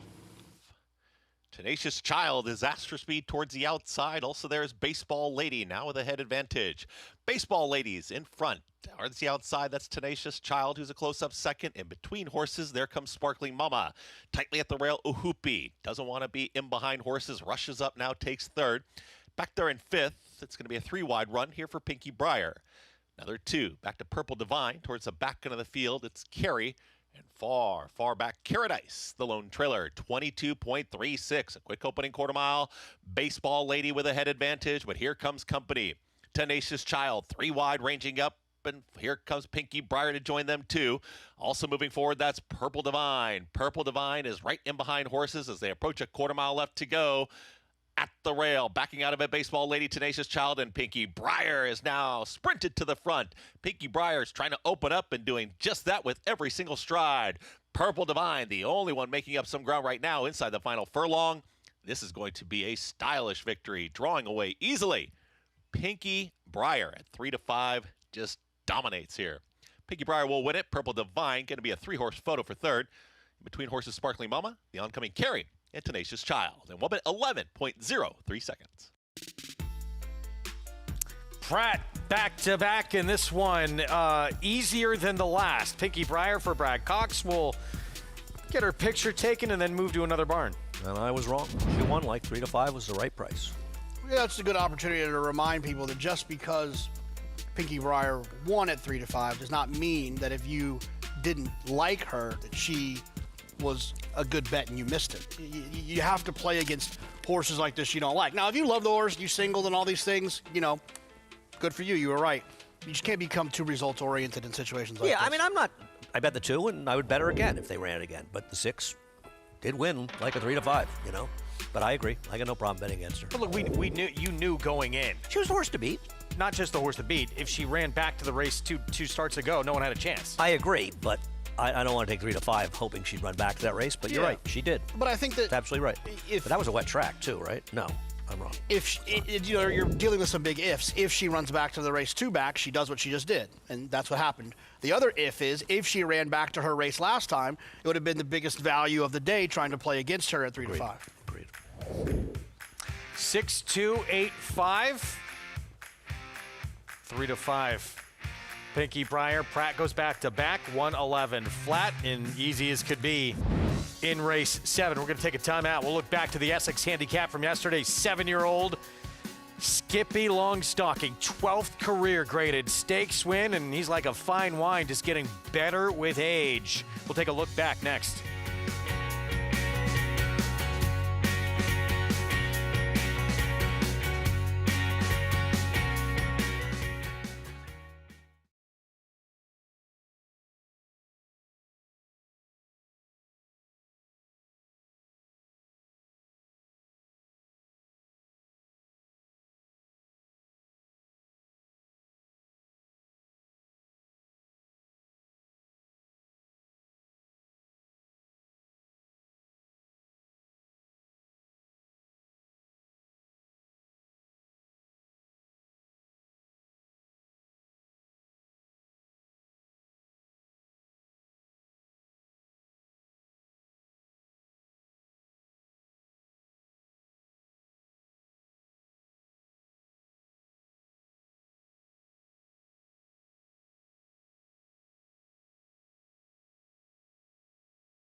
Back with you on our Sunday coverage, America's Day at the Races, here on Fox Sports 2.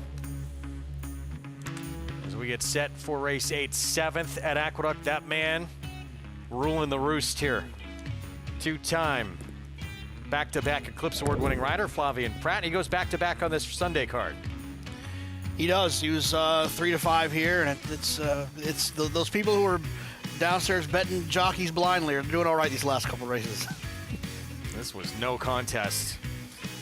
Pinky Breyer puts them away. 4 for 8 now lifetime. 3-year-old filly by McKenzie, trained by Brad Cox, and wins it 3 to 5. And wins like a 3 to 5 shot should, winning quite comfortably, and I believe was claimed. I don't know who claimed it. Was. Purple Divine carry at 23 to 1 completes a trifecta. We move on to race 8. $10,000 claiming 1-turn mile. And Pratt will not have a chance for 3 in a row. Yeah, I mean, Knox is a funny early favorite. I have to imagine, and I haven't looked at doubles, that Hey Toby will be favored. He's the horse to catch up front. Brew Pub on the drop will take some money. I don't have any problem with them. I'm taking a shot with the 7 Mystic Knight. And the 5 is favored over the 2 in pick 3s.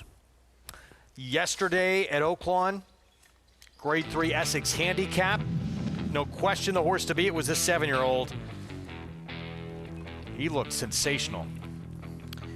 Yeah, I mean, when he shows up, he's a pretty good horse. And, you know, when the Pletcher horse, whose name escapes me, was a complete no-show here, Cellarize, he's just too good for these horses. Skippy Longstocking, JK, his 12th career graded stakes win. Well, the funny thing about Skippy Longstocking, he was kind of a punchline for me at times when he show up in Grade 1 races because he wasn't quite good enough for Grade 1 races. He was a Grade 2, Grade 3 animal that could have races like this. But that Pegasus, you know, wasn't the greatest Grade 1 of all time. No, it wasn't. But he did kind of pass that test. He still has to prove to me that when the big boys come a-calling, can he run races like that? I got to say, though, Saffie's got him in the right direction at his older age. 3 graded stakes wins in a row, and if he's going to tackle, tougher company, it's going to be a lot tougher fields than this. But he handled this field pretty easily. Megan, of course, they were on site for Skippy, doing his thing. What'd you two think? It's hard not to be a fan of Skippy Longstocking. A 7-year-old, 14 career wins now, shows up. Over $5.7 million in earnings, and he just dominated that group yesterday. Earned a 101 buyer speed figure for the effort, 148.82 seconds, a faster time, Mig, than what he ran when he won the Oaklawn Handicap back in 2024. He's just, I had my questions if he was going to bounce from that Pegasus World Cup effort, and he showed us there's no bounce. I really look forward to seeing how he takes on some of the aforementioned older horses in the division, because the waters are going to get deeper. They're going to get deeper, but we got to appreciate him for what he's been able to do at 7. And what a credit to Saffie Joseph to have a 7-year-old continually to keep his form. That's the benchmark of horsemanship to me. And now listen, the water is going to get a lot deeper, and hopefully we're going to see Sovereignty here at Oaklawn Park. It sounds like the plan is for him to still point towards that Oaklawn Park handicap, and it's exciting, you know, to have a 3-year-old champion returning. It is, and whether you're a 3-year-old champion or any horse coming off of a layoff, it is going to be, to me, a task, considering Skippy's in his career best form right now. So while Sovereignty is the champion horse of the year, we know the talent, we know how incredibly impressive his efforts have been, he still has to answer the call himself. Well, you know, Skippy will have the benefit of recency. He'll be coming off the bench, but you know, potentially we could see even a bigger, stronger version of Sovereignty as a 4-year-old. Conventional wisdom would tell you that he would improve, but you have to see it first, of course. It's just an exciting prospect. Us as fans, not just for people that we're covering it, obviously, but we're fans of the game as well. Well, we're spoiled here at Oaklawn, and credit to the racing office and everybody involved for making Sovereignty here for his 4-year-old debut, and the Arkansas Derby coming up next weekend, the Apple Blossom, just a plethora of some really incredible races to sort through, and very grateful to be able to do it here at Oaklawn. Well, an exciting time, guys, and we're always looking forward to covering the best horses. Speaking of the Apple Blossom, Nitrogen back on the track working this morning. Connection said she looked like the old Nitrogen. Bullet quickest of 56 4-furlong move. Christian Torres aboard for the first time, and of course the Apple Blossom is where we will see her next, April 11th. I love horse racing.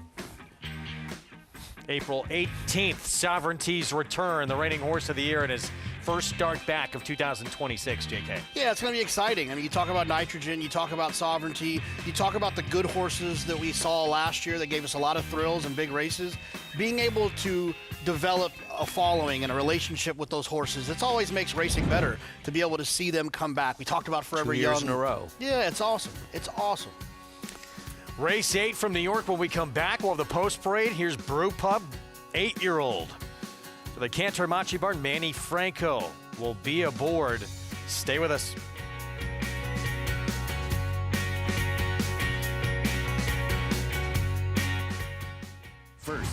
First again and again and again. First Mission, 4 graded stakes. He made finishing first his mission, and all with big buyers. Now he's a Darley Stallion, and breeders are falling in love with him. Here's fabled horseman John Williams. First Mission is an eyeful. He's beautifully balanced, and I love the way he uses himself as he moves. Come to see First Mission and tell us your first impression. Consider it your mission. New York breds. Race them. Respect them. Bet them. Respect them. Breed them. Respect them. Buy them. Respect them. Train them for a second career. Respect them. Join us in respecting thoroughbreds at every stage of life. Learn more at nybreds.com. Gunrunner is the sire of 16 millionaires and 12 Grade 1 winners. Last year, he sired $17 million yearlings, including the Keeneland September sale topper. He was the sire of the $2.2 million Keeneland November weanling sale topper as well. Gunrunner was the co-leading sire of 2-year-old Grade 1 winners, including Breeders' Cup Juvenile Fillies winner, Super Corridoro. Gunrunner, breed true. Announcing the Empire Trillium Series, a multi-year $3.2 million 14-race program at the brand new Belmont Park and Woodbine Racetrack, restricted to New York or Canadian foaled horses. This new event kicks off the day after Christmas with 4 2-year-old stakes races on Belmont's new Tapeta surface and continues all spring and summer through late July at Woodbine. The Empire Trillium Series. To learn more and enroll either New York or Canadian breds, go to NYRA.com/EMPTRI. Most horses retire at 4, 5, 6 years old, but they can live to be 30. Every stake that races needs an aftercare foundation. It was all started by Bill Walmsley, so we got together, got with Jennifer Hoyt, we got a website, we got a Facebook page, and we could rehabilitate and retire the thoroughbreds that have raced at Oaklawn. We started off very slow. I think we maybe had 6 horses the first year we were in the program. Overall, we've probably retired and rehomed over 50 horses. We do ask that every owner that donates a horse into the program donate the horse with $1,000. That just helps care for the horse for the first month or so that we have the horse in our care. Every year we do get some good funding, but it's amazing how quickly that goes during the summer and fall when we're taking care of about 25 to 30 horses. At the end of the 22 race meet, we implemented the Ring the Bell program. Ron Moquette brought it to us. He provided the bell. And so that April, that last month of that race meet, we gave owners the opportunity to ring the bell every time they won a race. And we raised almost $9,000 in just that month. It's now something that they look forward to doing. It's a sense of pride. I'm gonna ring the bell today because that means they won a race. 2 years ago, the HBPA installed an equicizer at Oaklawn, and that's been a huge fundraiser. Trainers pay $10 per horse every time they put it on that equicize wheel, and all that money comes to our program. Each horse has its own adoption fee. We usually set that based on what the horse will be doing in his second career. It ranges from between $500 and $1,500. These horses have such a great purpose. They want to do something. They want to be a little girl's horse. They want to be ridden. They want to trail ride. They want to event. They want to be a hunter jumper. They want to do something else. And it gives them an opportunity to live a long, prosperous, wonderful life outside the racetrack. But we need that resource everywhere so a person can responsibly retire their horse and have it taken care of.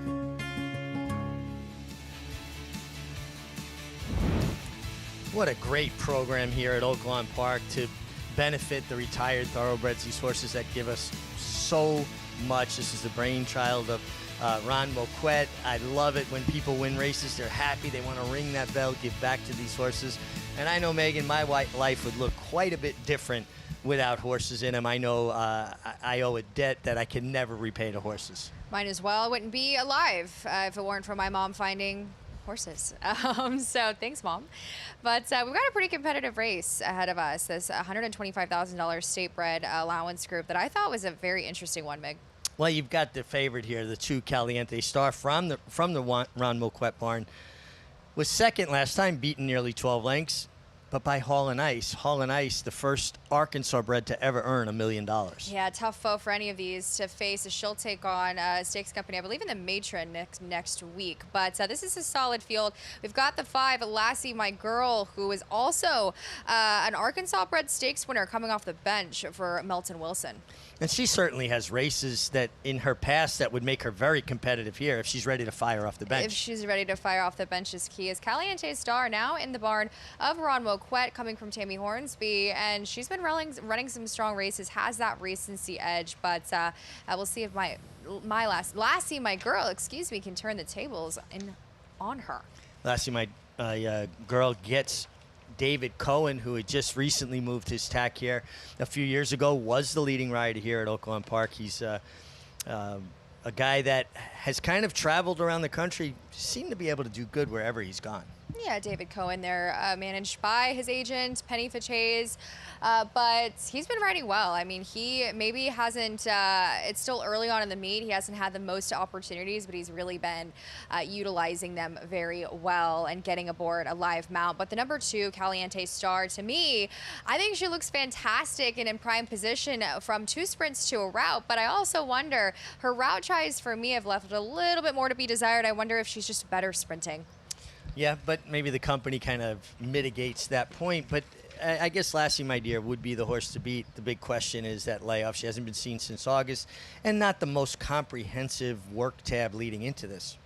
It's not. And it's tough for me, especially with kind of a smaller barn, lower level trainers, getting them back off of the bench. But she just kind of looked in her form lines at 2 back when she kind of broke in the air that day. That was on the turf. And then they were trying to get her on the turf again in her last start. It was rained off. She actually won that day there down in Louisiana. But 3 back in her stakes win against Caliente Star. She was wide. She drew wide. She had to use speed to get over, a tracked in perfect position, and then was best that day. But you see, though, before that, Meg, she kind of threw in a clunker. So to me, I think she might be not the most reliable sort coming off the time away. So ultimate top selection? Ultimate top selection. I'm going to go ahead and land with the number 2, Caliente Star, even though I'm very hesitant to swallow even money on her in this spot. She just seems to me like the horse to beat. But I'm also very interested in the number 7, Lady Woo Pig, who hasn't been bad against some of those open allowance level groups. She actually ran second by a neck. I thought she was going to win that day. And I think this mile is right up her alley. All right, well, they're at the starting gate. Megan, I have a horse at my farm. I won on 22 years ago for Michael Hushin. Wow, now that's awesome. Now he's just almost as old as me. A pasture ornament now, but he's enjoying his life. I love it. We're loading up race 7. Matt Dinneman, he has your call. Gold strategy coming up. 2 back, Lassie My Girl, and our Pirate Treasure to the outside. We're ready to go.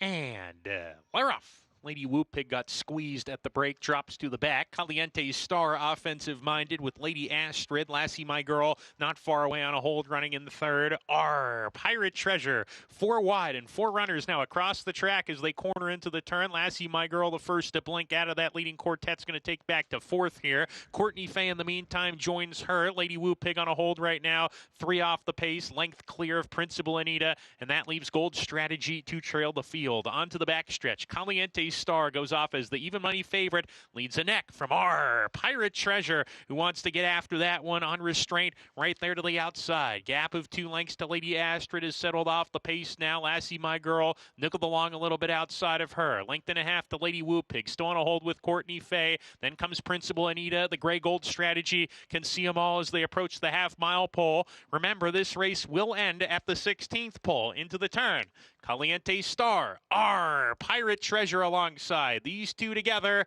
and they've opened up 3 now. Lassie My Girl's come under a ride. Lady Whoop Pig getting into it. There goes Lady Whoop Pig without being asked, and she's moving up nicely. 3 wide Lady Whoop Pig approaching the quarter pole. Caliente Star's hard ridden. Pirate Treasure between them trying to get the gold. And a 3 deep Lady Whoop Pig. These 3 across the track as they come for home now. It's a scramble between these top 3. Caliente Star, Lady Whoop Pig on the outside. Between them, Pirate Treasure. Lady Whoop Pig grandstand side with Pirate Treasure battling on. It's Lady Whoop Pig, Pirate Treasure photo finish between those two. Lady Whoop Pig and Pirate Treasure in the photo for the win with Principal Anita next.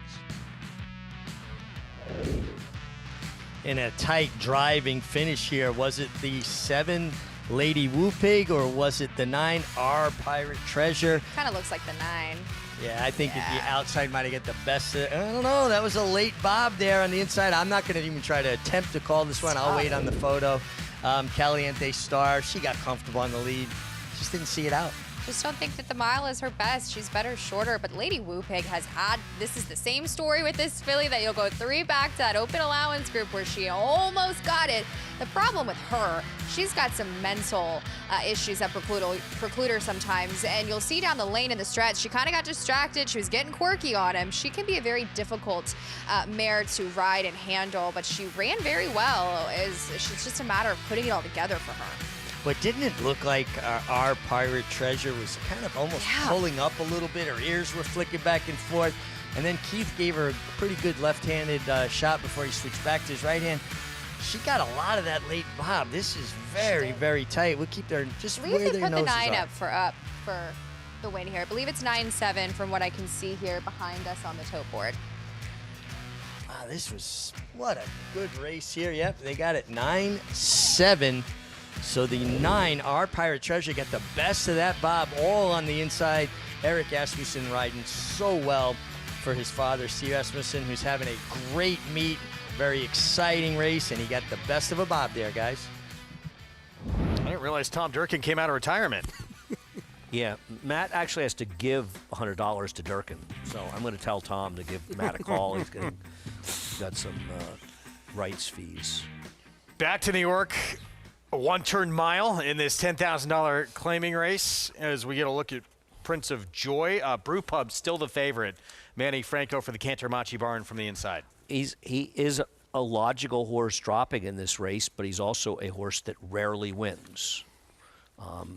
I guess Linda must have gotten to this race and realized she hadn't scratched a horse all day, and so she had an 8 to 5 morning line hours in a day, so that horse had to be scratched because you can't make it to the car without at least one scratch, right? It does seem to happen. One quite scratch? a few Not times. that often. Usually it's more, but yes. There's okay. Maggie made a little case for this horse being sneaky, the 9. I picked the horse 4th.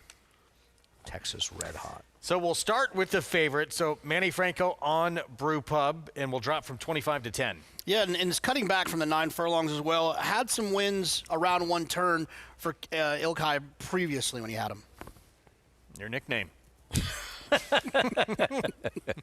I know. Prince It's of not Joy easy being me. Went by because the night, Jose Lezcano aboard. Yeah, no early speed, and not much late speed either. Jonathan's nickname. Hey, Toby, now favored. He should be favored. He's dropping precipitously. He's the controlling speed. He's the horse to beat. Knox, interesting, but he comes from very far out of it. Yeah, he comes from way out of it. I mean, he's got no early speed. He's going to need this race to completely fall apart. Mystic Knight, blinkers come off the 7. I like the blinkers off. I like second off the layoff. Was out wide, out in the middle of nowhere. I like the rider change, and I'm taking a shot with this guy, the old pro. Here's Eric from Miami, Wayne Potts Barn. Yeah, another one. Doesn't have much early speed. Was wide all the way around there last time. I suppose maybe saving a little bit of ground in the cutback could help. And as Andy pointed out, we saw Ilkay Cantermachi leading Texas Red Hot out to the post parade. Don't see a lot of Texas Reds, who I believe upset the Breeders' Cup Juvenile many years ago with a big figure second in the Jim Dandy. This horse comes from par back as well. 11:01 from the outside. So let's go back to Mystic Knight. That's where Andy wound up. What'd you like here? You know what? There's no doubt in my mind that Hey Toby is the horse to beat, and I have no big argument against Buell Pub except he doesn't win, and he's a short price. So looking at Mystic Knight, he was out in the 5, 6, 8 pass last time, coming off of a year-plus layoff. It was a huge gold rail. He never had a shot in that race at all. He's got back races that are good enough to compete here. I know he's 9. There's a decent chance he can't really run anymore, but I wanted to give him one more chance, and even though he's only 6-1, even sort of underplaying the winner of the last race playing doubles, I'm still getting almost 10-1 on him, so I don't mind. Take a small shot. Meanwhile, Hey Toby, 9-5 favorite. Jeremiah Engelhardt Barn, Kendrick Carmouche rides. Let's go to Maggie. I cannot see beyond this horse, guys. He physically looks best. He looks as though he's lone speed on paper. You kind of ensure that, it feels like, with Kendrick aboard. And he just looks so much better than the rest of these horses in here. So I am, unfortunately for that price, going to land on him. As we'll move on and talk about that horse that Andy was saying I was a little bit interested in. You know, there's a little bit of go back form with Texas Red Hot, and a mile and 3/16 is really pushing. And furthermore, it was a weird race, whereas he was 2.5-1. None of the short price horses ran any good in there. Centavo was a big price, and First Trumpet and Unbridled Bomber. They all finished up the racetrack. So it was like a weird race. Obviously, it's a weird distance, so therefore sometimes that has these results when you're at this level. But he does look incredibly healthy coming back here off of the short turnaround. Yes, his lack of speed is going to compromise his chances. I get that. But I've always said that I think a one-turn mile might prove to be best for him, is getting that nice warm-up, though you can see when he kind of galloped off why he has no speed. Sorry, I was listening to Chris Griffin. I thought he was announcing a late scratch, but he is not. And so he just looks as though he's going to be somewhat pace compromised here, as a big long shot that caught my eye, continued to do so from paddock to racetrack, was number 4, Because the Night.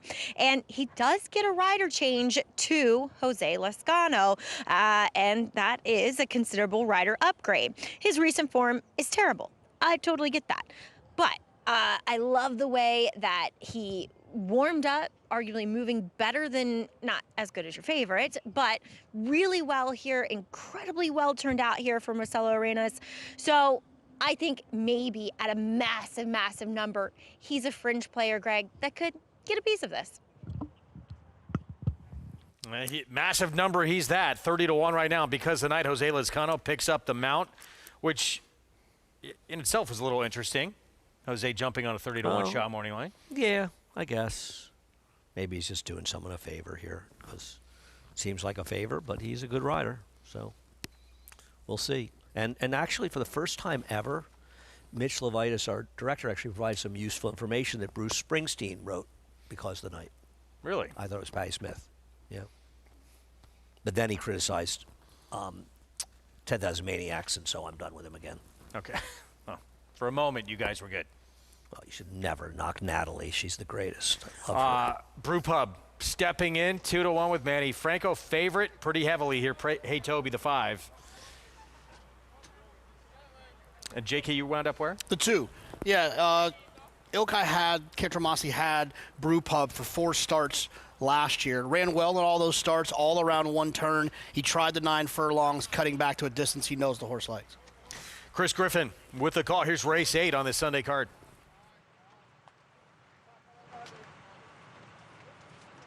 Eric from Miami.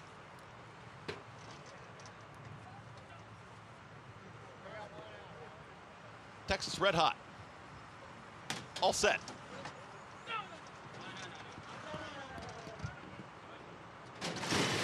And they're off. Good speed to the inside from Prince of Joy. Right out to the front is joined by Mystic Knight, who's right there in the early mix too. At the rail, here comes Brew Pub. No one in any hurry really to get to the front. They're going to be tightly bunched. It's Mystic Knight with a nose in front. To the inside, Prince of Joy, and at the rail, Brew Pub. Just in behind them, Hey Toby is found fourth. Tightly packed as they now hook up with a backstretch on the far outside. Texas Red Hot. Moving forward is Because the Night is now at the rail is with Eric from Miami, and the trailer is Knox. 23.78 for that opening quarter mile. The front trio, nobody really wants to assert and take command, and now Brew Pub will let out just a little bit as up by a neck. Prince of Joy is in second. Out wider there, Mystic Knight, and all in third. Down at the rail, Because the Night, ground-saving journey from fourth. Hey Toby is in behind horses in fifth. Back there in sixth, Eric from Miami is under pressure. Texas Red Hot's going to be very wide, and Knox still the trailer. 47.37 for that half-mile time, and here comes Hey Toby. Hey Toby just passed rivals in a flash, and Hey Toby is now run by the field. Brew Pub is asked the question, but Hey Toby, Kendra Carmouche on cruise control. They reach the top of the stretch. Hey Toby with confident handling is trying to move away. Brew Pub battles on. Texas Red Hot starts to make up some late ground. A furlong left to go. Hey Toby trying to extend the margin, and Hey Toby's up by 2. Texas Red Hot is running on, but inside the final 16th, that move on the turn is going to win it. Hey Toby in the finale. Texas Red Hot's in a photo there with Brew Pub. Then came another photo. That's Knox with Eric from Miami at 1 minute 37.50 seconds. Hey Toby dominates this 8th race at 3-2. Jeremiah Engelhardt, Kendrick Carmouche. I was surprised to see this horse being rated, but Kendrick knew what he was doing as he was much the best here, and Brew Pub got nailed at the wire by Texas Red Hot for second. Yeah, when you saw him ranging up on the turn about the 3/8 pole without Kendrick having to ask him, you could tell that he had a ton of horse, and it was going to be a matter of how far he won by. Sometimes you question what's happening in the race from a tactic standpoint. Sometimes it works out like that. Owned by? Oh, it is. 10 Strike Racing. I'm sorry, who? 10 Strike. One more time? 10 Strike. 10 Strike. Oh, okay. 3-2 favorite. Dominant here.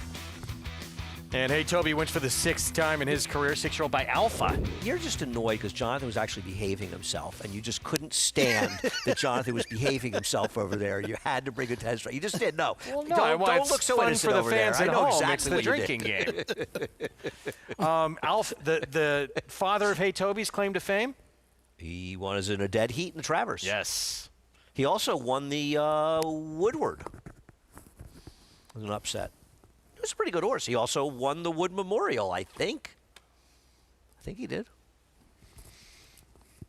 5-9-2-6. Hey Toby dominates here in the 8th. And well, the prices when we come back. Stay with us. More from Hot Springs on the way. Approaching the 15-minute mark to post in their 8th. Next.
Back with you on our Sunday coverage, America's Day at the Races, brought to you in part by Gainesway. Power, passion, performance. And the nightcap in the books here in New York, Hey Toby at 3-2. Dominates this group. Yeah, he looked much the best on paper, and he, in fact, was much the best. I think most of us thought he'd wire the field.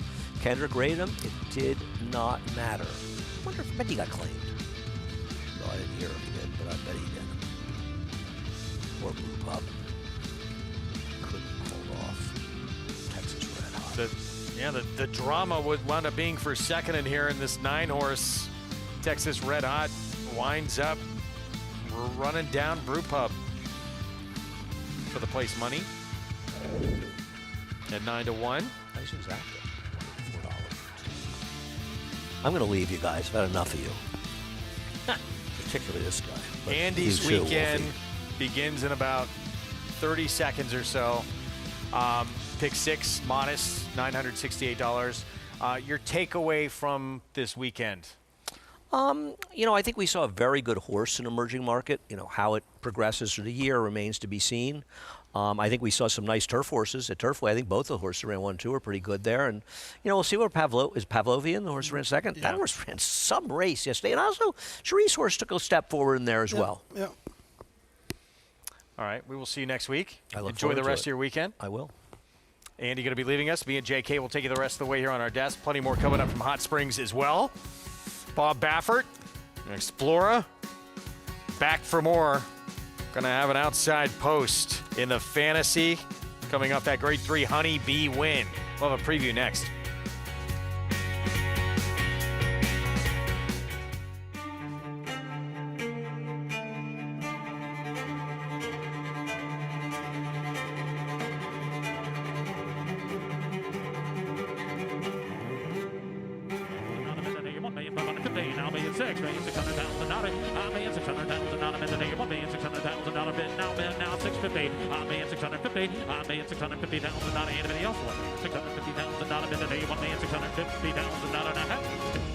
$1,600,000, thank you.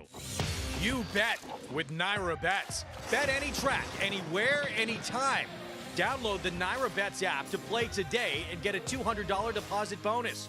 Watch live horse racing. Get expert picks. Boost your bankroll with weekly promotions and hone your handicapping skills with exclusive tips and tutorials. Download the Naira Bets app now. Sign up now to claim your $200 deposit match bonus. You bet with Naira Bets. A warrior from the start. Dornock is coming back. Dornock in the Remsen. What separates the best isn't just talent, it's meeting the moment. Look your rival in the eye and say, not today. It will be Dornock to win the Belmont Stakes. And Dornock stubborn. Dornock wins the Haskell. A world-class athlete made for the fight. That's Dornock. It's America's original sport, and no one covers it better than America'sBestRacing.net. From the sport to the lifestyle, the best races, horses, and destination venues, cocktails, gambling, fashion, and more. America'sBestRacing.net is a sport for you.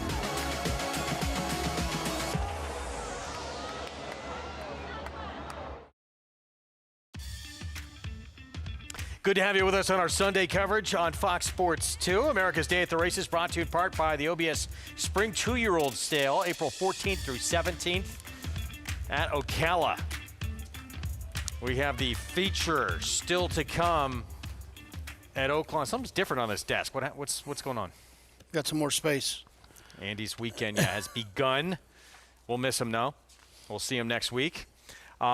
We talked about going to break. Obviously, some very big races still to come out at Oaklawn, including final major prep for the Kentucky Oaks. And that's a look at the field that was drawn just the other day. Explorer for Bob Baffert, Honeybee winner. Even money morning line. Sticker shock, though. 3-1. And make a career start number 4 coming up for Brad Cox. Took a big jump forward in that 3-year-old debut. She did, certainly, and we'll see if she's willing to do that again here. Her style could be a little problematic for Explorer, who we'll talk about. Sticker Shock, another one that's a little bit forward. She's probably not as fast from a pace figure standpoint as Explorer, but Brad Cox and Bob Baffert both have something in common when they have a horse with speed. They refuse to take that speed away from them. It could be a very interesting start to this race with those two horses drawn next to each other towards the outside. Little different. I mean, Explora's 4-time winner, 3 runner-ups and 7 starts, never worse than second. She's done it at the highest level of competition that against class. Sticker Shock, though, basically the same kind of figure that Explorer earned in that Honeybee. We'll see. She's giving up the experience, but tackling graded stakes company. As for the favorite for Baffert, let's check in with Meg and Meg. Yeah, guys, I mean, Explorer was very, very impressive here in the Honeybee. She's kind of got that relentless way of going, right? It gives you the impression that 1.1 miles of the Kentucky Oaks, and obviously 2 turns here at Oaklawn, no issue whatsoever. No, I mean, she's just a tank, and she's very impressive in the flesh. I was obviously the first time I got to see her doing so last time out when she was here in that Honeybee, where she really parlayed the perfect trip. We'll take a look at that with both Counting Stars putting forth a run, bouncing back off of that performance in the Martha Washington, but she is just charging like a freight train down the lane, Meg. She was pretty impressive that day, and I think she's even got more ceiling to get better and better. Even though Counting Stars made a run at it, it never felt like she was ever in danger of getting run down because she kind of just stays on. True stamina influence there. I think she's very obviously got the right connections. A filly that is certainly a major player at this point. But you like Sticker Shock. You watched her work. I did, and she looked absolutely incredible. Christian Torres was actually on her for the work. Irod Ortiz Jr., though, will ride her in this fantasy, and all systems go for this filly. I was very impressed with what I saw from her. She did it very easily, cruised on in the gallop out, exactly what you would want to see, and as Greg alluded to, very much the same kind of figure. Just by 1 figure number are they separated by her last out allowance win. So she's sitting in a pole position to take on Stakes Company next week. Well, they're young horses. They're changing, they're improving, they're evolving. We'll see how it plays out, guys. Looking forward to it. Obviously, the road, through Hot Springs to both the Oaks and the Derby. It has been incredibly successful the past few years. Yeah, they give away a lot of money as well. I think that has a lot to do with it. A lot of people are chasing those purses. They show up there. But, yeah, if you win those final preps anywhere, but especially at Oaklawn, you got to have high hopes for what's going to happen that first Friday and first Saturday in May. We're going to get to the post parade at Oaklawn for race 8, 2-turn mile. This allowance race for non-winners of 2 lifetime. And 9-5 favoritism, Untamed Moment. And we'll have the outside post trainer David Fox. Ramon Vasquez will ride. Won first time out at Ellis. And off a few months rest, came back and ran even better in a narrow defeat. Second time going long this afternoon as we start with McKinsey's Glory from the inside. Yeah, tough trainer change to getting claimed last time for 30 and obviously having to face tougher. Stretch out should be forward, Gins Beach Road. Yeah, look, when stretch out to draw inside, a lot of times that can help. They can save ground around the turns. And Sorcell goes by. Yeah, another one doesn't have too much early speed. That would be a concern for me in this spot. Bundle for Team Asmussen, son Keith for dad. Yeah, no good last time, but shows up again. Maybe Steve can right the ship there on Bundle. And Norm Cassie Barnes second off the claim with Cha-Ching, Cha-Ching. Yeah, another one who will be trying to go a little bit longer. Hadn't done much running in the last couple starts. Steve Asmussen with son Eric on Crimsonite. Yeah, it was wide all the way around there last time. Let's see if he can stay a little bit more connected, not be so far back. And here is Untamed Moment, second time going around a ground, shortens up a touch from last start. Yeah, last time he tried to go long for the first time. He ran well enough in there. Let's see if maybe that second time going 2 turns will help. Let's go back to sprinting for Untamed Moment. This was 2 starts ago as a favorite back on February 8th. Yeah, look, I thought this horse ran well in all 3 starts sprinting, particularly February 8th, although she didn't win. She did come running. She was wide all the way around there after breaking a little bit slow. I do think that she proved in her last race that a little bit of added distance isn't going to be a problem. But it's not a foregone conclusion that horses that come running late in sprint races are going to appreciate more ground. She'll have to prove it today. I thought she left a little to be desired after her last performance. She's a little further back than she probably wants to be in that last start, too. She got off to a bit of a slow start. She can be more forward. I would think so. I mean, I would think that if that's probably her best shot to be a little bit closer, not to take back and try to make that one run. 8-5 in this 8th race. Meanwhile, Cha-Ching will stretch out for the first time for the Norm Cassie barn. And another one who has the ability, you would think, here on the stretch out to be somewhat forward. Yeah, I like to see, horses that come from good claiming operations like we've seen from Flying P, good trainers, and Norm Cassie, when they they claim them and try to do something new. It makes me think that somewhere along the line, the decision to claim this horse was one in which, the idea was maybe let's try to stretch the horse out. Maybe they're going to like to go longer, and now you're getting a chance to try to do that new, different thing, and we'll see how it works out. Let's go out to Hot Springs. Yeah, guys, I mean, a really interesting race here on the stretch out, the 1 mile distance here at Oaklawn. They break at the 16th pole, they finish at the 16th pole, so it is the short wire. The 2 Gins Beach Road, stretching out for Marcassi, first time. She's been kind of, to me, a little bit even one pace. Do you think that's going to translate better to a longer distance? Perhaps. I've been chasing this filly for her last couple of efforts, and to me, she's been plagued by a couple of poor trips. Now, last time out, Gins Beach Road got the perfect trip against Our Pretty Kitty, and I will say, she is a daughter of Quality Road out of that Grade 1 Frisette winner, Yellow Agate, and distance could be her friend as she is. She's kind of a grinder. She doesn't have that acceleration that you would see more effective going shorter. The horse that we both have a little bit of interest in is the 4 Bundle. I mean, this is a horse that was pulled up last time. Now, horses have to go through protocols. Obviously, she probably had a rigorous physical examination. Veterinarians have to pass them, make sure that only the soundest horses are getting to compete. So I have confidence that she's fine. Keith Asmussen riding extremely well, got the win in the last race by a nose. What do you think about this filly? I'm torn.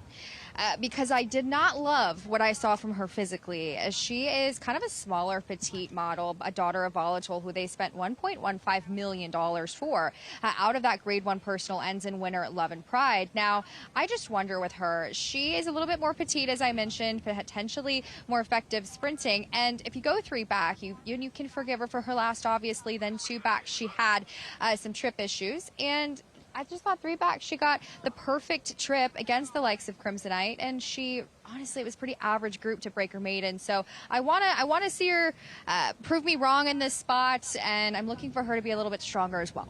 I know you got a lot of interest in the filly right outside of her in the 5 Cha-Ching, who's 6-1 right now. So if you're right, Cha-Ching. Oh, I loved it. I knew you were going to do something fun with that. But yes, you're right. I think that the number 5 is going to be just the one that benefits from the distance simply because she is massive. She's big, 5-year-old daughter of Munnings, and that's the key for her. I think it's going to be the distance. She's kind of, to me, been left a little flat in her sprint efforts, and I thought this filly had some talent going back through her races. The distance, to me, is really what's going to hopefully wake her up for Norm Cassie, who's done a tremendous job this meet, and I think has her well placed in here. I thought she looked fantastic. And then the 7 horse is Untamed Moment, who now is your 7-5 favorite. I just got the distinct impression last time that she ran evenly because she wasn't enamored with the mile and a 16th, right? She had her chances, kind of got there, flattened out. I agree with Jonathan's assessment that if she's going to be successful, I think they have to be more aggressive with her. But that effort made me question of how far she really wants to go. I thought the same thing. Her sprint efforts were a little bit more impressive as you go through her form lines. 90 by her speed, figure 3 back, just missing. And we both really liked this filly. I think that her size, to me, gives the indication that she would want to go longer, but her best efforts have come shorter. I thought she looked best in this spot with David Fox and Team Leblanc looking to run Reef Runner in a pretty big race next weekend. But she looks fantastic. I do have distance questions with her, but when I look at her, I don't. So it's kind of a contradicting sentiment. Yeah, but, you know, horses, you got to look at several metrics, right? Obviously, pedigree, obviously their physicality, but some horses just outrun their physicalities and their pedigrees, or they create their own pedigrees. You wound it up on the 5, cha-ching, cha-ching? I'm going to go with the 5 in this spot, getting some more ground and layering the 7 underneath. Going to give her one more chance at this route of ground. I'm going to go to the second choice here, Gin's Beach Road, as they load up. I think that the stretching out to 1 mile is going to be a good thing for her because she's a little one pace. They're all in. Let's go up to Matt Dinnerman for the call. Sorsol going in. Untamed Moment to the outside. We're ready to go. And we're off. Cha-ching, cha-ching off a little bit slowly, and Sorsol had to take up right at the start. Gin's Beach Road going to the lead. Untamed Moment making a dash here. It's going to get pretty tight between horses for a couple of them. Bundle's going to get the worst of it. Had a slam on the brakes, almost clipped heels Bundle, and a real bad spot. Drops to the back of the pack. Gin's Beach Road, in the meantime, coming back to the lead, is up top here, a half length from Untamed Moment in second. In Sorsol down on the rail, bit eager into the third position. Crimsonite to the outside. Cha-ching, cha-ching is deep. 4 off the pace in the pink jacket. Gap of 5 to McKinsey's Glory. 5 more to Bundle, who's at the back as they head down the backstretch here. Gin's Beach Road carving out the fractions. Goes off as the 8-5 favorite. Leads a neck from the second choice in the wagering at 9-5 Untamed Moment. Crimsonite in third. 2.5 behind within Sorsol. Cha-ching, cha-ching. She's 4 off the lead. Kept out of harm's way on the outside. 6 ahead of McKinsey's Glory and 3 back to Bundle as they go into the far turn. Remember, this race will end at the 16th pole. Gin's Beach Road trying to speed up the tempo. Untamed Moment sticking to her. These two locking horns around the far turn. Crimsonite under a ride in the third position, chasing right behind. Untamed Moment sails to the lead. Gin's Beach Road behind in second, starting to lose contact with Untamed Moment. Untamed Moment, top of the stretch, puts 2 lengths on Gin's Beach Road, who had no response when Untamed Moment came up alongside. Untamed Moment down the lane, opens up at will. She's 4 ahead. Coming on late, McKinsey's Glory. Untamed Moment getting to the rail. McKinsey's Glory coming with a late surge, but it's not enough. Untamed Moment, much the best. McKinsey's Glory was second. Gin's Beach Road third. Crimsonite fourth across the finish. Well, it was the 7 who ultimately went off your second choice here. Untamed Moment, who crosses the finish line first. No distance problems today. Nice homebred for Alex and Joanne Lieblong. David Fox with the win here. Was a pretty roughly run race. Past the stands the first time into the first turn. Really kind of, wonder who put the pressure. First time it looked like the 7 horse might have put the pressure, but you're going to see them about a 16th of a mile out of the gate. They're all going to get jammed up towards the inside. The 4 horse took the absolute worst of it. That was Bundle. But now is it actually... It looks like that. The 6 horse actually was the one who kind of created more of the jam. Looked like she was stepping away from your winner, the 7 Untamed Moment. The head-on will give us a better indication of exactly what happened. You see the gray filly towards the outside, Crimsonite. She starts angling in. There's space between her and the outside horse.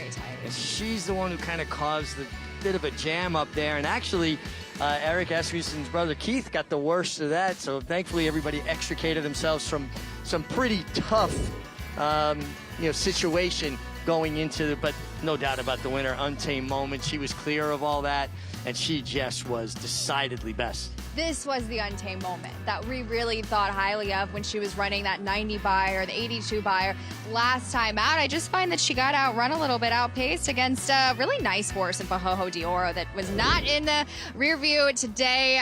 Gin's Beach Road, again, just one of those horses that I didn't find had a lot of excuses there as your 8-5 favorite.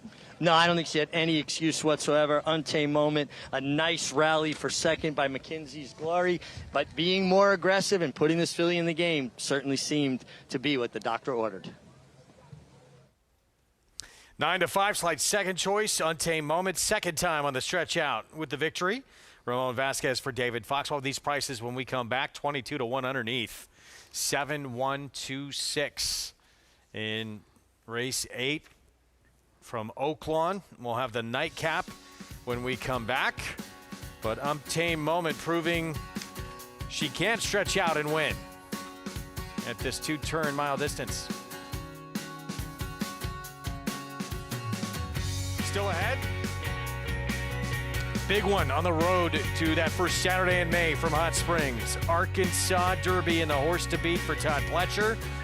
Renegade, the Sam F. Davis winner. Can he go back-to-back?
Back on our Sunday coverage, nightcap still to come from Hot Springs to close out this week's action. Of course, a big one we're going to talk about momentarily. Arkansas Derby next Saturday. We can't wait. Untamed Moment stretching out for the second time, shortening up though from 1.16 to a mile. Gets a fast track doing it this time around and gets a win. Yeah, got a little bit more involved in the race early, didn't get so far back. I think a lot of times that's the best way to do it. You know, when you have a horse that has a little bit of speed and you're stretching them out, you don't necessarily want to take them back and try to make that one run, because that one run is a longer run than they might be used to, and they've already run a little bit further to get to that timing. I think sometimes putting them in the race a little bit, letting them more or less kind of cruise and gallop along there can be better for them. It was better for Untamed Moment. Nightcap, it is this $32,000 maiden claiming sprint, 6 furlongs, big scratch with Phantom Slayer coming out. And right now the favorite outside Social Climber. Second time starter was 46-1 in the debut, but hit the board, ran third in that 11 horse field. You have a Steve Asmussen, first time starter next door, Big Fuzz. Few ways to go in this race. Kingscliff ran decent. Arkansas Derby next Saturday, 100 points to the winner, 50 points to the runner-up. Both should be able to get into the Kentucky Derby field. And no doubt about this race and who the one to beat is. It's Renegade off that impressive performance for Todd Pletcher in the Sam F. Davis. Yeah, look, you know, Renegade is one of those horses that ran well here in our Remsen, going 1 1/8 miles for 2-year-olds. Was beaten that day by Paladin. Well, when Renegade had this performance, everyone who liked Paladin felt a little bit warmer about that because Renegade ran so well. And then after this, Paladin comes back, runs extremely well in the Risen Star. if you're a fan of either one of these horses, the other one's performance should make you feel more comfortable about how good the horse that you like is. In that race, the third place finisher, the Puma, comes back and wins the Tampa Bay Derby. It's a lot of form that makes you feel like what you saw on the racetrack is real. A lot of times you can get tricked. Horses will beat bad groups and maybe have a one-time fast number. But what these horses have been doing, Renegade, Paladin, the Puma, they've been franking each other's form, making you feel comfortable that what you saw was real because it continues to repeat itself. It's been a mile and an eighth, as you said already in the Remsen. That was as a 2-year-old, very effective doing so, even though we didn't get the win that day. But yeah, he will be the one to beat. As for the rest of the field, let's go to Megan. Yeah, I mean, I think it's a great addition. I've become a Silent Tactic fan. You know, I've had the opportunity to kind of really watch him closely training all winter. Obviously, he's running every single one of the preps here. And I think even though he was beaten in the Rebel, watching him win the Southwest, I don't think he really lost anything in defeat. I think he just backed up what I had already seen from both his Smarty Jones and Southwest stakes. And I think he just got caught in a position, Megan, where he had to make a long, sustained run. You're exactly right, Meg. And just catching up with Mark Hasse, in those immediate moments following the Rebel, he said, we couldn't have been happier with how this horse ran. And it was honestly, they said the exact same thing. He took nothing away in defeat of that race. It was very, to me, conducive of what we've already known from him, that he backed that Southwest up, knowing he's the real deal. We always pick apart these 3-year-olds this time of the year, but often more, I find almost too much picking at straws, and I think this horse has given us every indication that he has taken a step forward with every task. Though I will say, Renegade to me is the nicest horse he's faced thus far. Yeah, I would agree with that as well. But you know, it's interesting to me now, like completely opposite of Silent Tactic, who has recency, who has, you know, had a comprehensive campaign. You've got Napoleon Solo, who showed a lot of ability at 2, broke his maiden, came back and won the Champagne, but his comeback left more than a little bit to be desired. It did, and you often wonder with these horses, we talked about it off camera, I wonder if their 2-year-old form was left in their 2-year-old year. Now, it was a very interesting day, the day he won the Champagne, where it just felt like he just took advantage of that situation and of that race. Now, we also have to understand that these are 3-year-olds. He might have just needed that race, but at the same time, I think that he's going to have a tall task in this Arkansas Derby for Chad Summers, but room for improvement, and this horse obviously has shown he's got some of that talent. Well, listen, I had enough confidence to supplement him for this race. He wasn't on the original nomination list, and he's coming in here for it. So, you know, maybe he needed one, shake the ring rust off, get to an optimum physical fitness level. I would have liked to have seen a bit more run, but I guess that's what you have to ask yourself. Do you want a horse that's proven in form in the moment like Silent Tactic, or would you go to one that could maybe have to get back to form we saw as a 2-year-old and then even improve, guys? I think it's a very interesting Arkansas Derby. Yeah, a little top-heavy maybe. I'm interested too, and Mick brought him up, Napoleon Solo. He ran so good, those, especially that Champagne.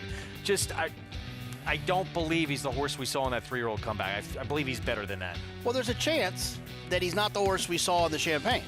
You know, a lot of times this happens. We have these 2-year-olds that I like to you know, equate it to like the 8th grader that's just bigger, faster, stronger than everyone else, and then by the time they become a junior in high school, everyone's kind of caught up. Sometimes that happens to these 2-year-olds, and that could be the case with Napoleon Solo. Maybe he was just bigger, better, faster on the day, and everyone's caught up to him. Yeah. Looking forward to it. Happens next Saturday. We will have live coverage on the road to this year's Kentucky Derby. This horse, he was on the road to that Derby for Lonnie Briley. Had a win earlier on today's card last year, and he's back in action next weekend. Rebel Hero winner making his long-awaited return. Stay with us.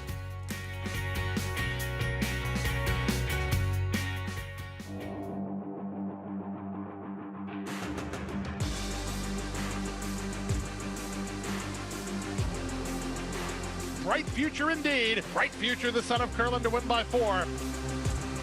Bright future, Proxy, here's the line. Photo finish, Bright future. Bright future, look at that. Bright future, the class prevails. Bright future, standing at Claiborne Farm.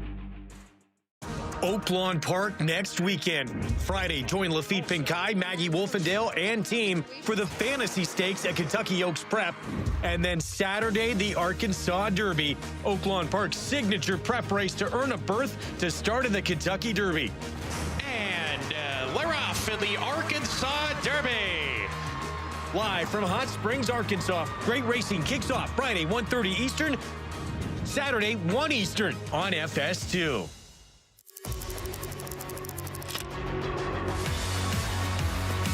And it's lights out, locked, pouring it on, running aggressively through the stretch to win by 7 easy lengths.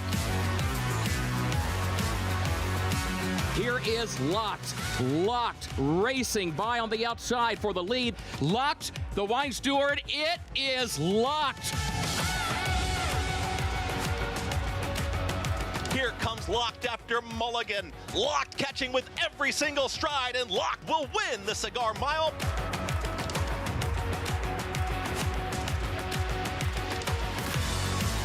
It's all about Locked, dominating the big cap, cruising home to an effortless 8-length romp.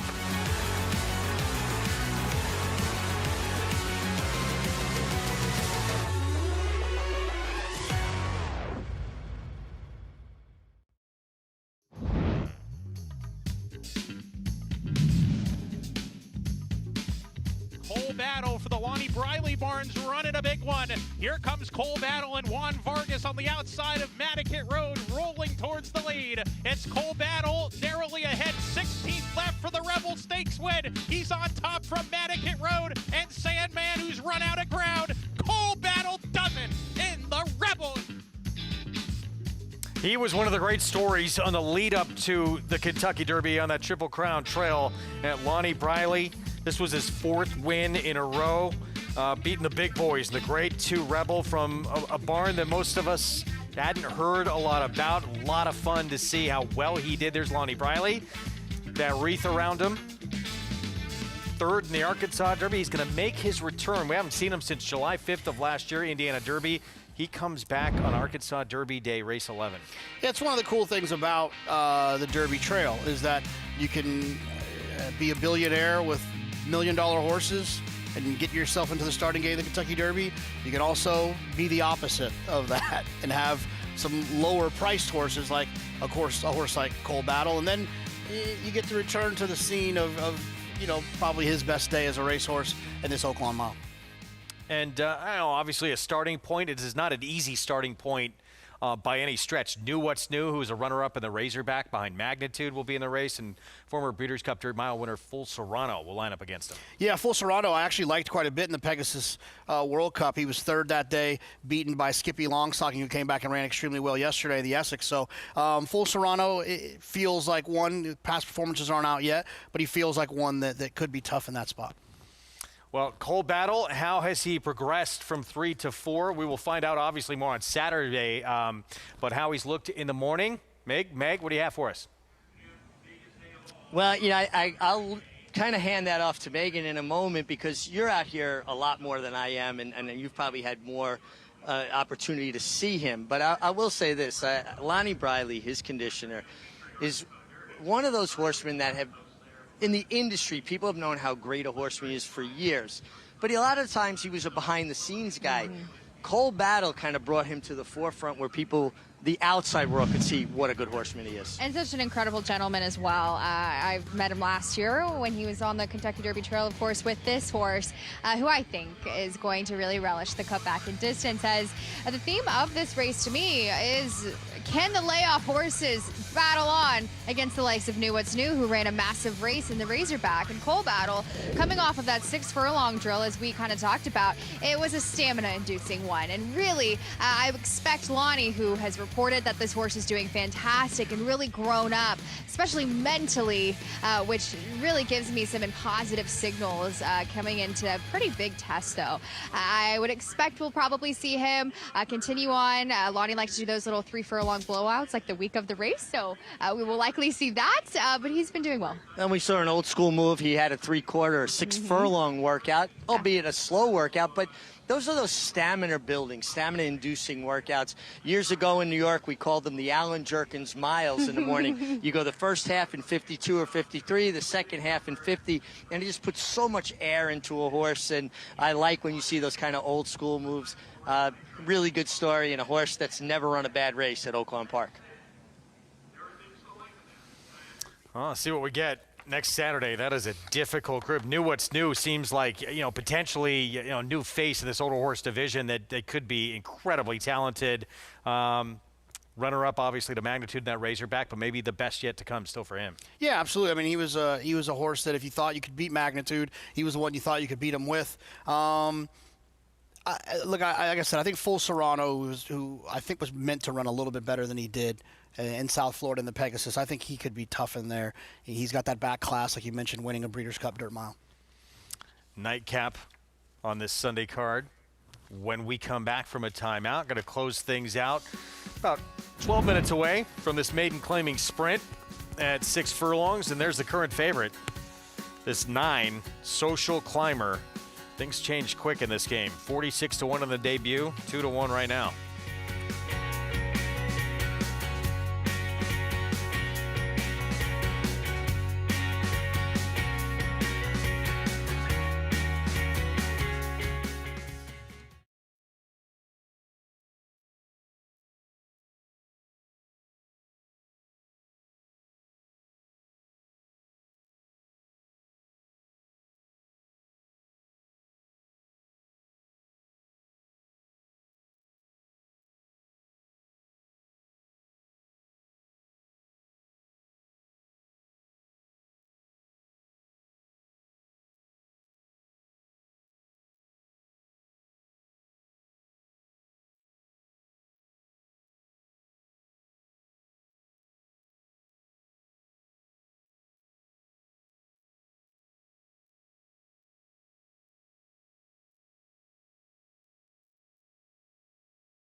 We are back on our Sunday coverage on Fox Sports 2, America's Day at the Races.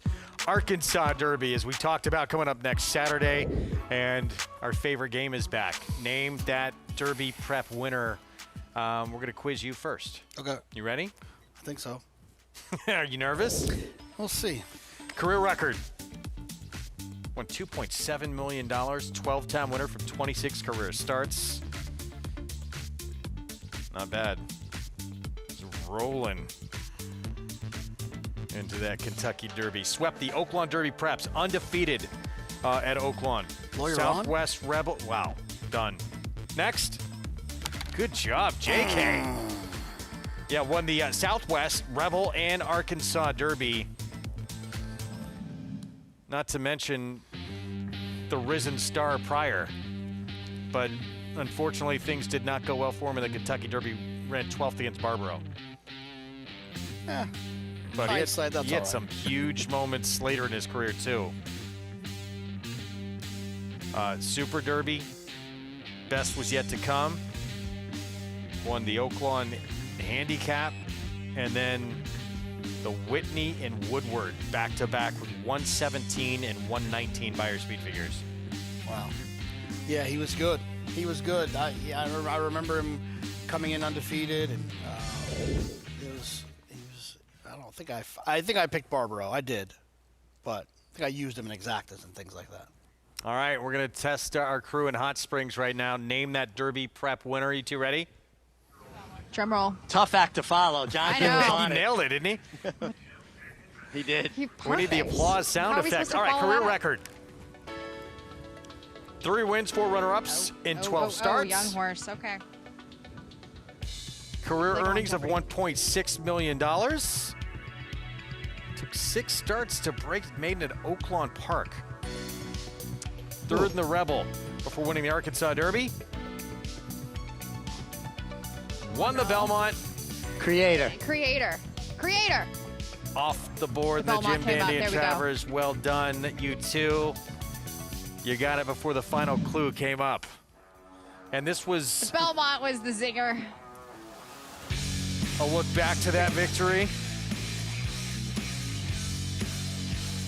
Thought I had it somewhere here. The closest of finishes, Meg. I read Ortiz's, I think, his first Belmont Stakes, if I'm not mistaken. It was. Right. It was. I mean, look at that finish. And it was a horse that, just developed along kind of like those Belmont horses where they could kind of just peak and get better. And that was Creator. He was really a testament to the training job of Steve Asmussen. What a horse. No doubt about it. If I'm not mistaken, too, guys, didn't Bobby Flay get involved with him for the Belmont? And, what a kind of appropriate thing, right? A New York guy like Bobby Flay being a part of the Belmont Stakes winner. That's pretty cool stuff. Yeah, not bad. Then went to the Jim Dandy. Travers struggled Lauben and Arrogate, and he had to deal with in that historic Travers, but had that big moment in the Belmont. Absolutely, absolutely. Well done to both you two, or three. I believe we're handling this post parade.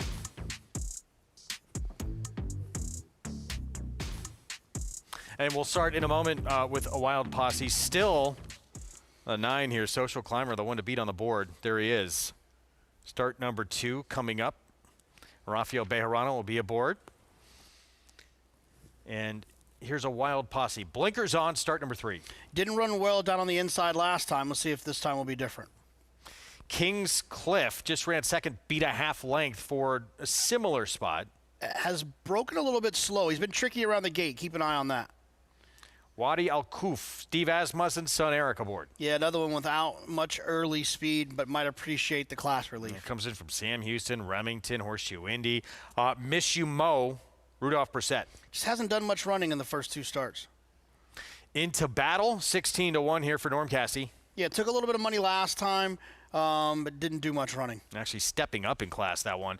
Here's Astro Bow, Kim Pohl. This horse was just way out of it last time. Has a lot of ground to make up. Upset Special Barn, had another big upset yesterday. Big Fuzz, first-time starter for the Asmussen Barn. Yeah, there's a horse, a sibling that had a lot of little early speed that I think could come in handy. And the favorite, start number 2, Social Climber. Yeah, I mean, obviously last time was the time at 46-1, but the figure came back fast. Horse ran extremely well last time. Deserves to be the favorite, but it's hard to swallow 2-1 when the horse was 46-1 on debut. Here's that debut back on March 5th. And bumped around out of the gate, did not help things. Winds up running very good. Yeah, for the level. Yeah, exactly. A lot of times when you have horses that are making their first start, having trouble early in the race can be very discouraging. They're still kind of figuring it out at that point. So to run as well as they did, considering that, I think you want to take that into consideration. Like I said, the hard part is that the horse was 46-1 last time. Now you're getting 2-1, and it's just a hard difference to try to tolerate. See if there's improvement here. Start number 2, running essentially the same level here, and you'll get Rafael Bejarano here, and you get the outside post. Yeah, I mean, I think that you know, a lot of times with younger horses, I think the outside post to me can be beneficial. Now, obviously, there's the option they could break away from there and run to open space, which you don't necessarily love. But the one thing I like about it is there's one less bad thing that could happen, which is you can't get squeezed when you're the far outside. That to me, and then then obviously you can, if you pop away from there cleanly, you can get into a nice stalking position. You've got horses to your inside. I just prefer it for young horses or lightly raced horses. Let's go back to Hot Springs with Meg and Meg. Yeah, thanks, Greg. And Meg, we're going to start down in the towards the inside with the 2-horse King's Cliff. This is who I like. You know, this horse started a career with David Jacobson. David, not noted for developing young horses, more noted for, horses that have proven form, claiming type horses, getting them good. So this horse, to me, has been a work in progress. He's taken a step forward every time. He got claimed last time. And I just think he's a horse that raced into condition. He really did, and that's exactly what his form suggests. But Kevin Martin, just catching up with him a little bit briefly, has really liked the way this horse has been training first off of that $24,000 claim, as he said that he's confident in how he's been doing. I just wonder, last time out, the only question I have was, I thought he ran well. He was a touch green in spots, but he had that speed to the inside, saved ground in a perfect pocket trip, and then was nearly caught by that wire-to-wire winner. So perhaps a little bit up against the race flow, but really every chance to pass. I'm still very much interested in this horse, who I think will be on or near the lead in this spot. Yeah, I agree with you. What about the 3 dropping down in class, Wadi Al-Kuf, first time in for a tag?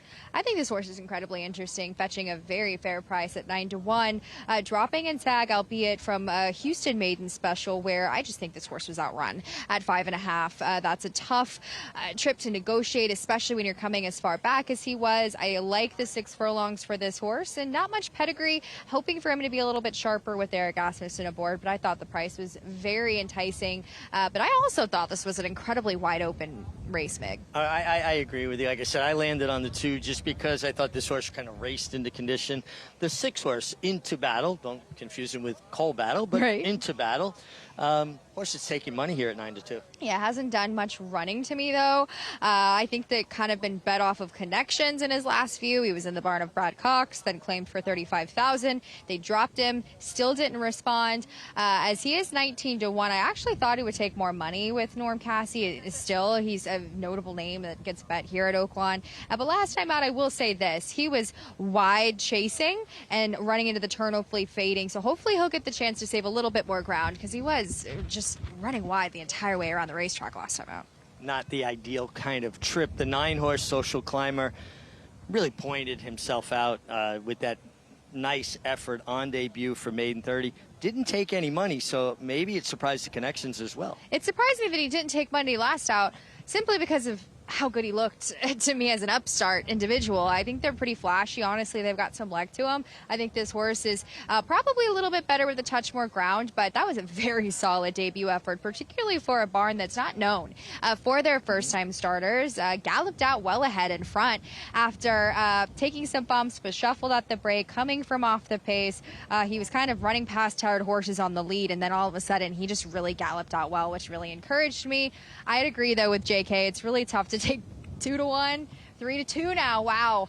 When you got 46-1, perhaps missed the party on that one last time out. Yeah, and listen, last time ridden by Josh Radosevich, he's 7-pound apprentice. Now you go to a journeyman, Rafael Bejarano, who I think has been riding in very good form here. He's kind of quietly put together a nice meet. No knock on Josh Radosevich, but you're getting a more experienced rider. Yeah, and breaking from that outside post, I wonder if this horse is going to show even a touch more engagement as far as being involved early, as he did come from well back last time out.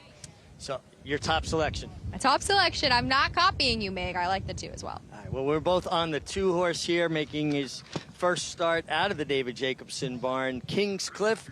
And that's pretty much going to do it for us as they're loading up, Megan. This was our last hit, unless we get something to report on the other side of this. But, guys, always a good time spending an afternoon of racing with y'all. Here's the last at Oaklawn Park. Matt Dinnerman with the call.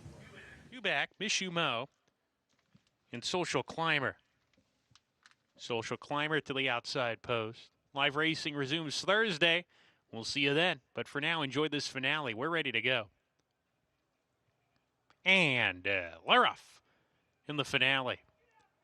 From post position number 2, Kingscliff away smoothly, strides in front. A wild posse right up alongside in the early stages. Wadi Al-Kaf runs in the 3rd position. Social Climber a bit keen in the second lifetime race, advances into 4th, is 3 off the pace, now 2 getting closer, level 3rd, and moving up to come and challenge those leaders as they're half mile left to go now. We come back in the field to Miss You Mo, into battle, sent along already, going into the far turn. Big Fuzz second to last, Astrobo at the tail as they round the far turn. A wild posse, Kingscliff continue to do battle on the lead. Kingscliff is an arrow edge now. Social Climber in the 3rd position, 3 wide. Wadi Al-Kaf shaken up from the 4th position. Big space back to Miss You Mo's completely given way here into battle. And 5th has passed that one. Has a lot of ground to make up as they come down the lane in the nightcap. Kingscliff in front by 2. Social Climber beginning to struggle a little bit. Wadi Al-Kaf on the outside right there, but as they hit the 16th pole, Ramon Vasquez and Kingscliff, they've got it. Ramon Vasquez, a high 5 today. 5 wins for Ramon Vasquez. Kingscliff got it done, and that was his easiest win yet. Wadi Al-Kaf second best, then Social Climber, and then came Astrobo and a wild posse. Well, Kingscliff's been a work in progress. His 4th start was the charm. He put it all together here. The best he broke, he set himself up in good position, and he was traveling like a winner throughout. At the exacta there, Mig, and that was a nice one. 5-1 over 12-1, and this is Ramon Vasquez's 5th win. That's so incredibly difficult to do anywhere, but especially here at Oaklawn with the competitiveness of this colony, and he's riding very, very well this meet.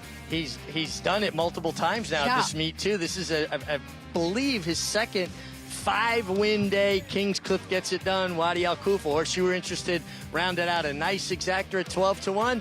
And that ends the race week for us here at Oaklawn Park, guys. I jumped the gun a little bit earlier, but again, always a great day covering racing with a tremendous team of people. Great job, you two.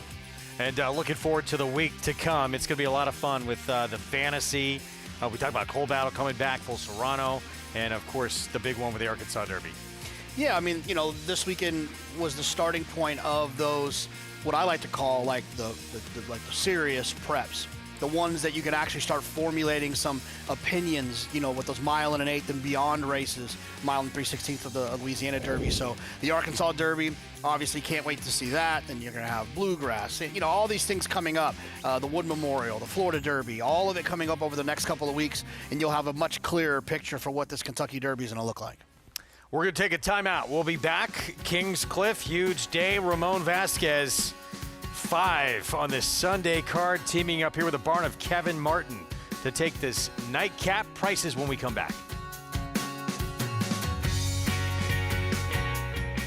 Announcing the Empire Trillium Series, a multi-year $3.2 million 14-race program at the brand new Belmont Park and Woodbine Racetrack, restricted to New York or Canadian foaled horses. This new event kicks off the day after Christmas with 4 two-year-old stakes races on Belmont's new Tapeta surface and continues all spring and summer through late July at Woodbine. The Empire Trillium Series. To learn more and enroll either New York or Canadian breds, go to NYRA.com/EMPTRI. The Belmont Stakes Racing Festival returns for the final time to historic Saratoga Racecourse. Don't miss the Belmont Festival at Saratoga. June 3rd through 7th. Secure your place in history at BelmontStakes.com. Get ready for the biggest races from the Sunshine State. Join NYRA Bets handicapper Matthew DeSantis and NYRA analyst Acacia Clement for Snowbirds. Pick some valuable insight for upcoming warm weather stakes races. That and more on the NYRA Bets YouTube channel. Oaklawn Hot Springs is here for when you need to break away, when you want to reward yourself, when you deserve to indulge, when you want to be close to the action. It's all here. So what are you waiting for? Live racing returns with the classic racing season. So plan your stay at Oaklawn Hot Springs and come join the fun. Racetrack Television Network brings you every race, from every track, on every screen, every day. With monthly packages starting as low as $5, RTN gives you great value and access to more live HD streaming and race replays than anyone. Visit RTN.tv today to sign up and watch on almost any device, including Roku and Amazon Fire. RTN has packages that start at $5 per month.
Back on our Sunday coverage, live overview look in Hot Springs, Arkansas at Oaklawn Park. Our program brought to you by Hallandale at Alapa. And the finale in the books. Kings Cliff. What a big day for Ramon Vasquez. Teams up with Kevin Martin here. Just missed in a similar spot last start. Claimed and wins first off the claim. Yeah, when people will have these riders have these, multiple win days, these big win days, I always like to tell horse players, think about how hard it is to pick 5 winners in a day, and you get to select from any horse you want.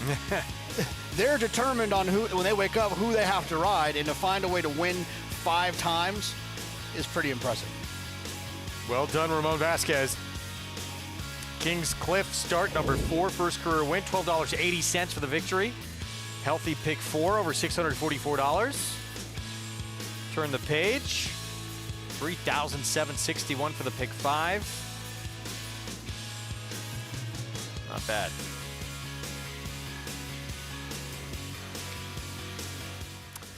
Let's look back to the main Derby prep from yesterday on dirt out in the Bayou. We talked about it earlier in the program. Emerging Market, Pavlovian. They duke it out to the finish. And keep in mind, for Emerging Market, this was what's so impressive. Just start number 2, first time around 2 turns, obviously first time at a graded stake, and to put forth this kind of effort and win the race, that's big time. It's really pretty impressive. Like you mentioned, it's a second career start. And it's not, an allowance race. It's the Louisiana Derby. He shows up and runs this well in a second career start. Not only that, a mile and 3/16. A mile and 3/16. And he found himself in a dogfight at the top of the stretch all the way to the wire. Those 3 things to me say a lot about how good this horse is. Wound up getting a 90 Beyer speed figure for the win. Does that concern you at all? He ran a 97 Beyer first time out, and yes, you win, but as you stretch out and win, the figure goes down a little bit. Any kind of negative there? I don't love it. I don't love that it's a 90 in terms of what you would like to see from him moving forward. Whether you're talking Derby or Preakness or Belmont. The other thing I will say too, and Andy and I talked about this a little bit earlier, and not to bore anyone on the way out of here with figure talk, a lot of times the way that figures are made are by using the comparisons of other races run at that distance on the day to identify how that performance stacks up with horses that have been running. When you run only 1 mile and 3/16 race a day, it's harder to do that. There's no comparison. Yeah. There's no other race to use as a gauge, so those figures can sometimes be a challenge. So if you love emerging market, I wouldn't let the figure talk you off. If you want to be against them, then you can allow that lower figure to be part of that. But all the positives, and again, mile and 3/16, even longer than most of these mile and 1/8 preps, that he was able to pass that test, incredible.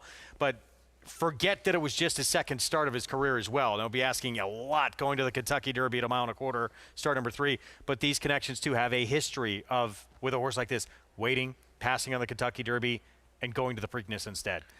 Yeah, but the two examples that I think most will think of is probably early voting and cloud computing. The difference is that this horse has been significantly more accomplished in terms of winning one of those final preps, right? Early voting was second. Cloud computing was kind of late to the party in those things. So that would be the one difference that I would note.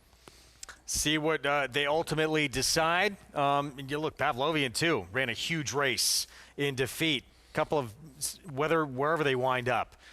Big new contenders in this 3-year-old division for sure that we got from that Louisiana Derby. Here's the other 100 points that remain. Arkansas Derby, of course, next Saturday, along with the Florida Derby. Then we got the Wood here in New York, Bluegrass from Keeneland, Santa Anita Derby out west, all worth 100 points, and then that picture will basically be complete. Oh, yeah. Who do you expect to, when all the dust is settled from these big races, as the 1 or 2 horses that we're keying in on going to the Derby? I think we're going to learn a lot from the Arkansas Derby and how Renegade runs. I think we'll learn a lot as the most horses to learn about, I think, would be in the Florida Derby with Commandment, Nearly. Chief Wallaby. Yeah, Chief Wallaby. I think we're going to learn a lot coming out of that Florida Derby as well. A lot of excitement around that one as well. We are back with you. Let me peek at my notes. Thursday, 5:30 Eastern start time, 5:30 to 6:30. That is on FS2.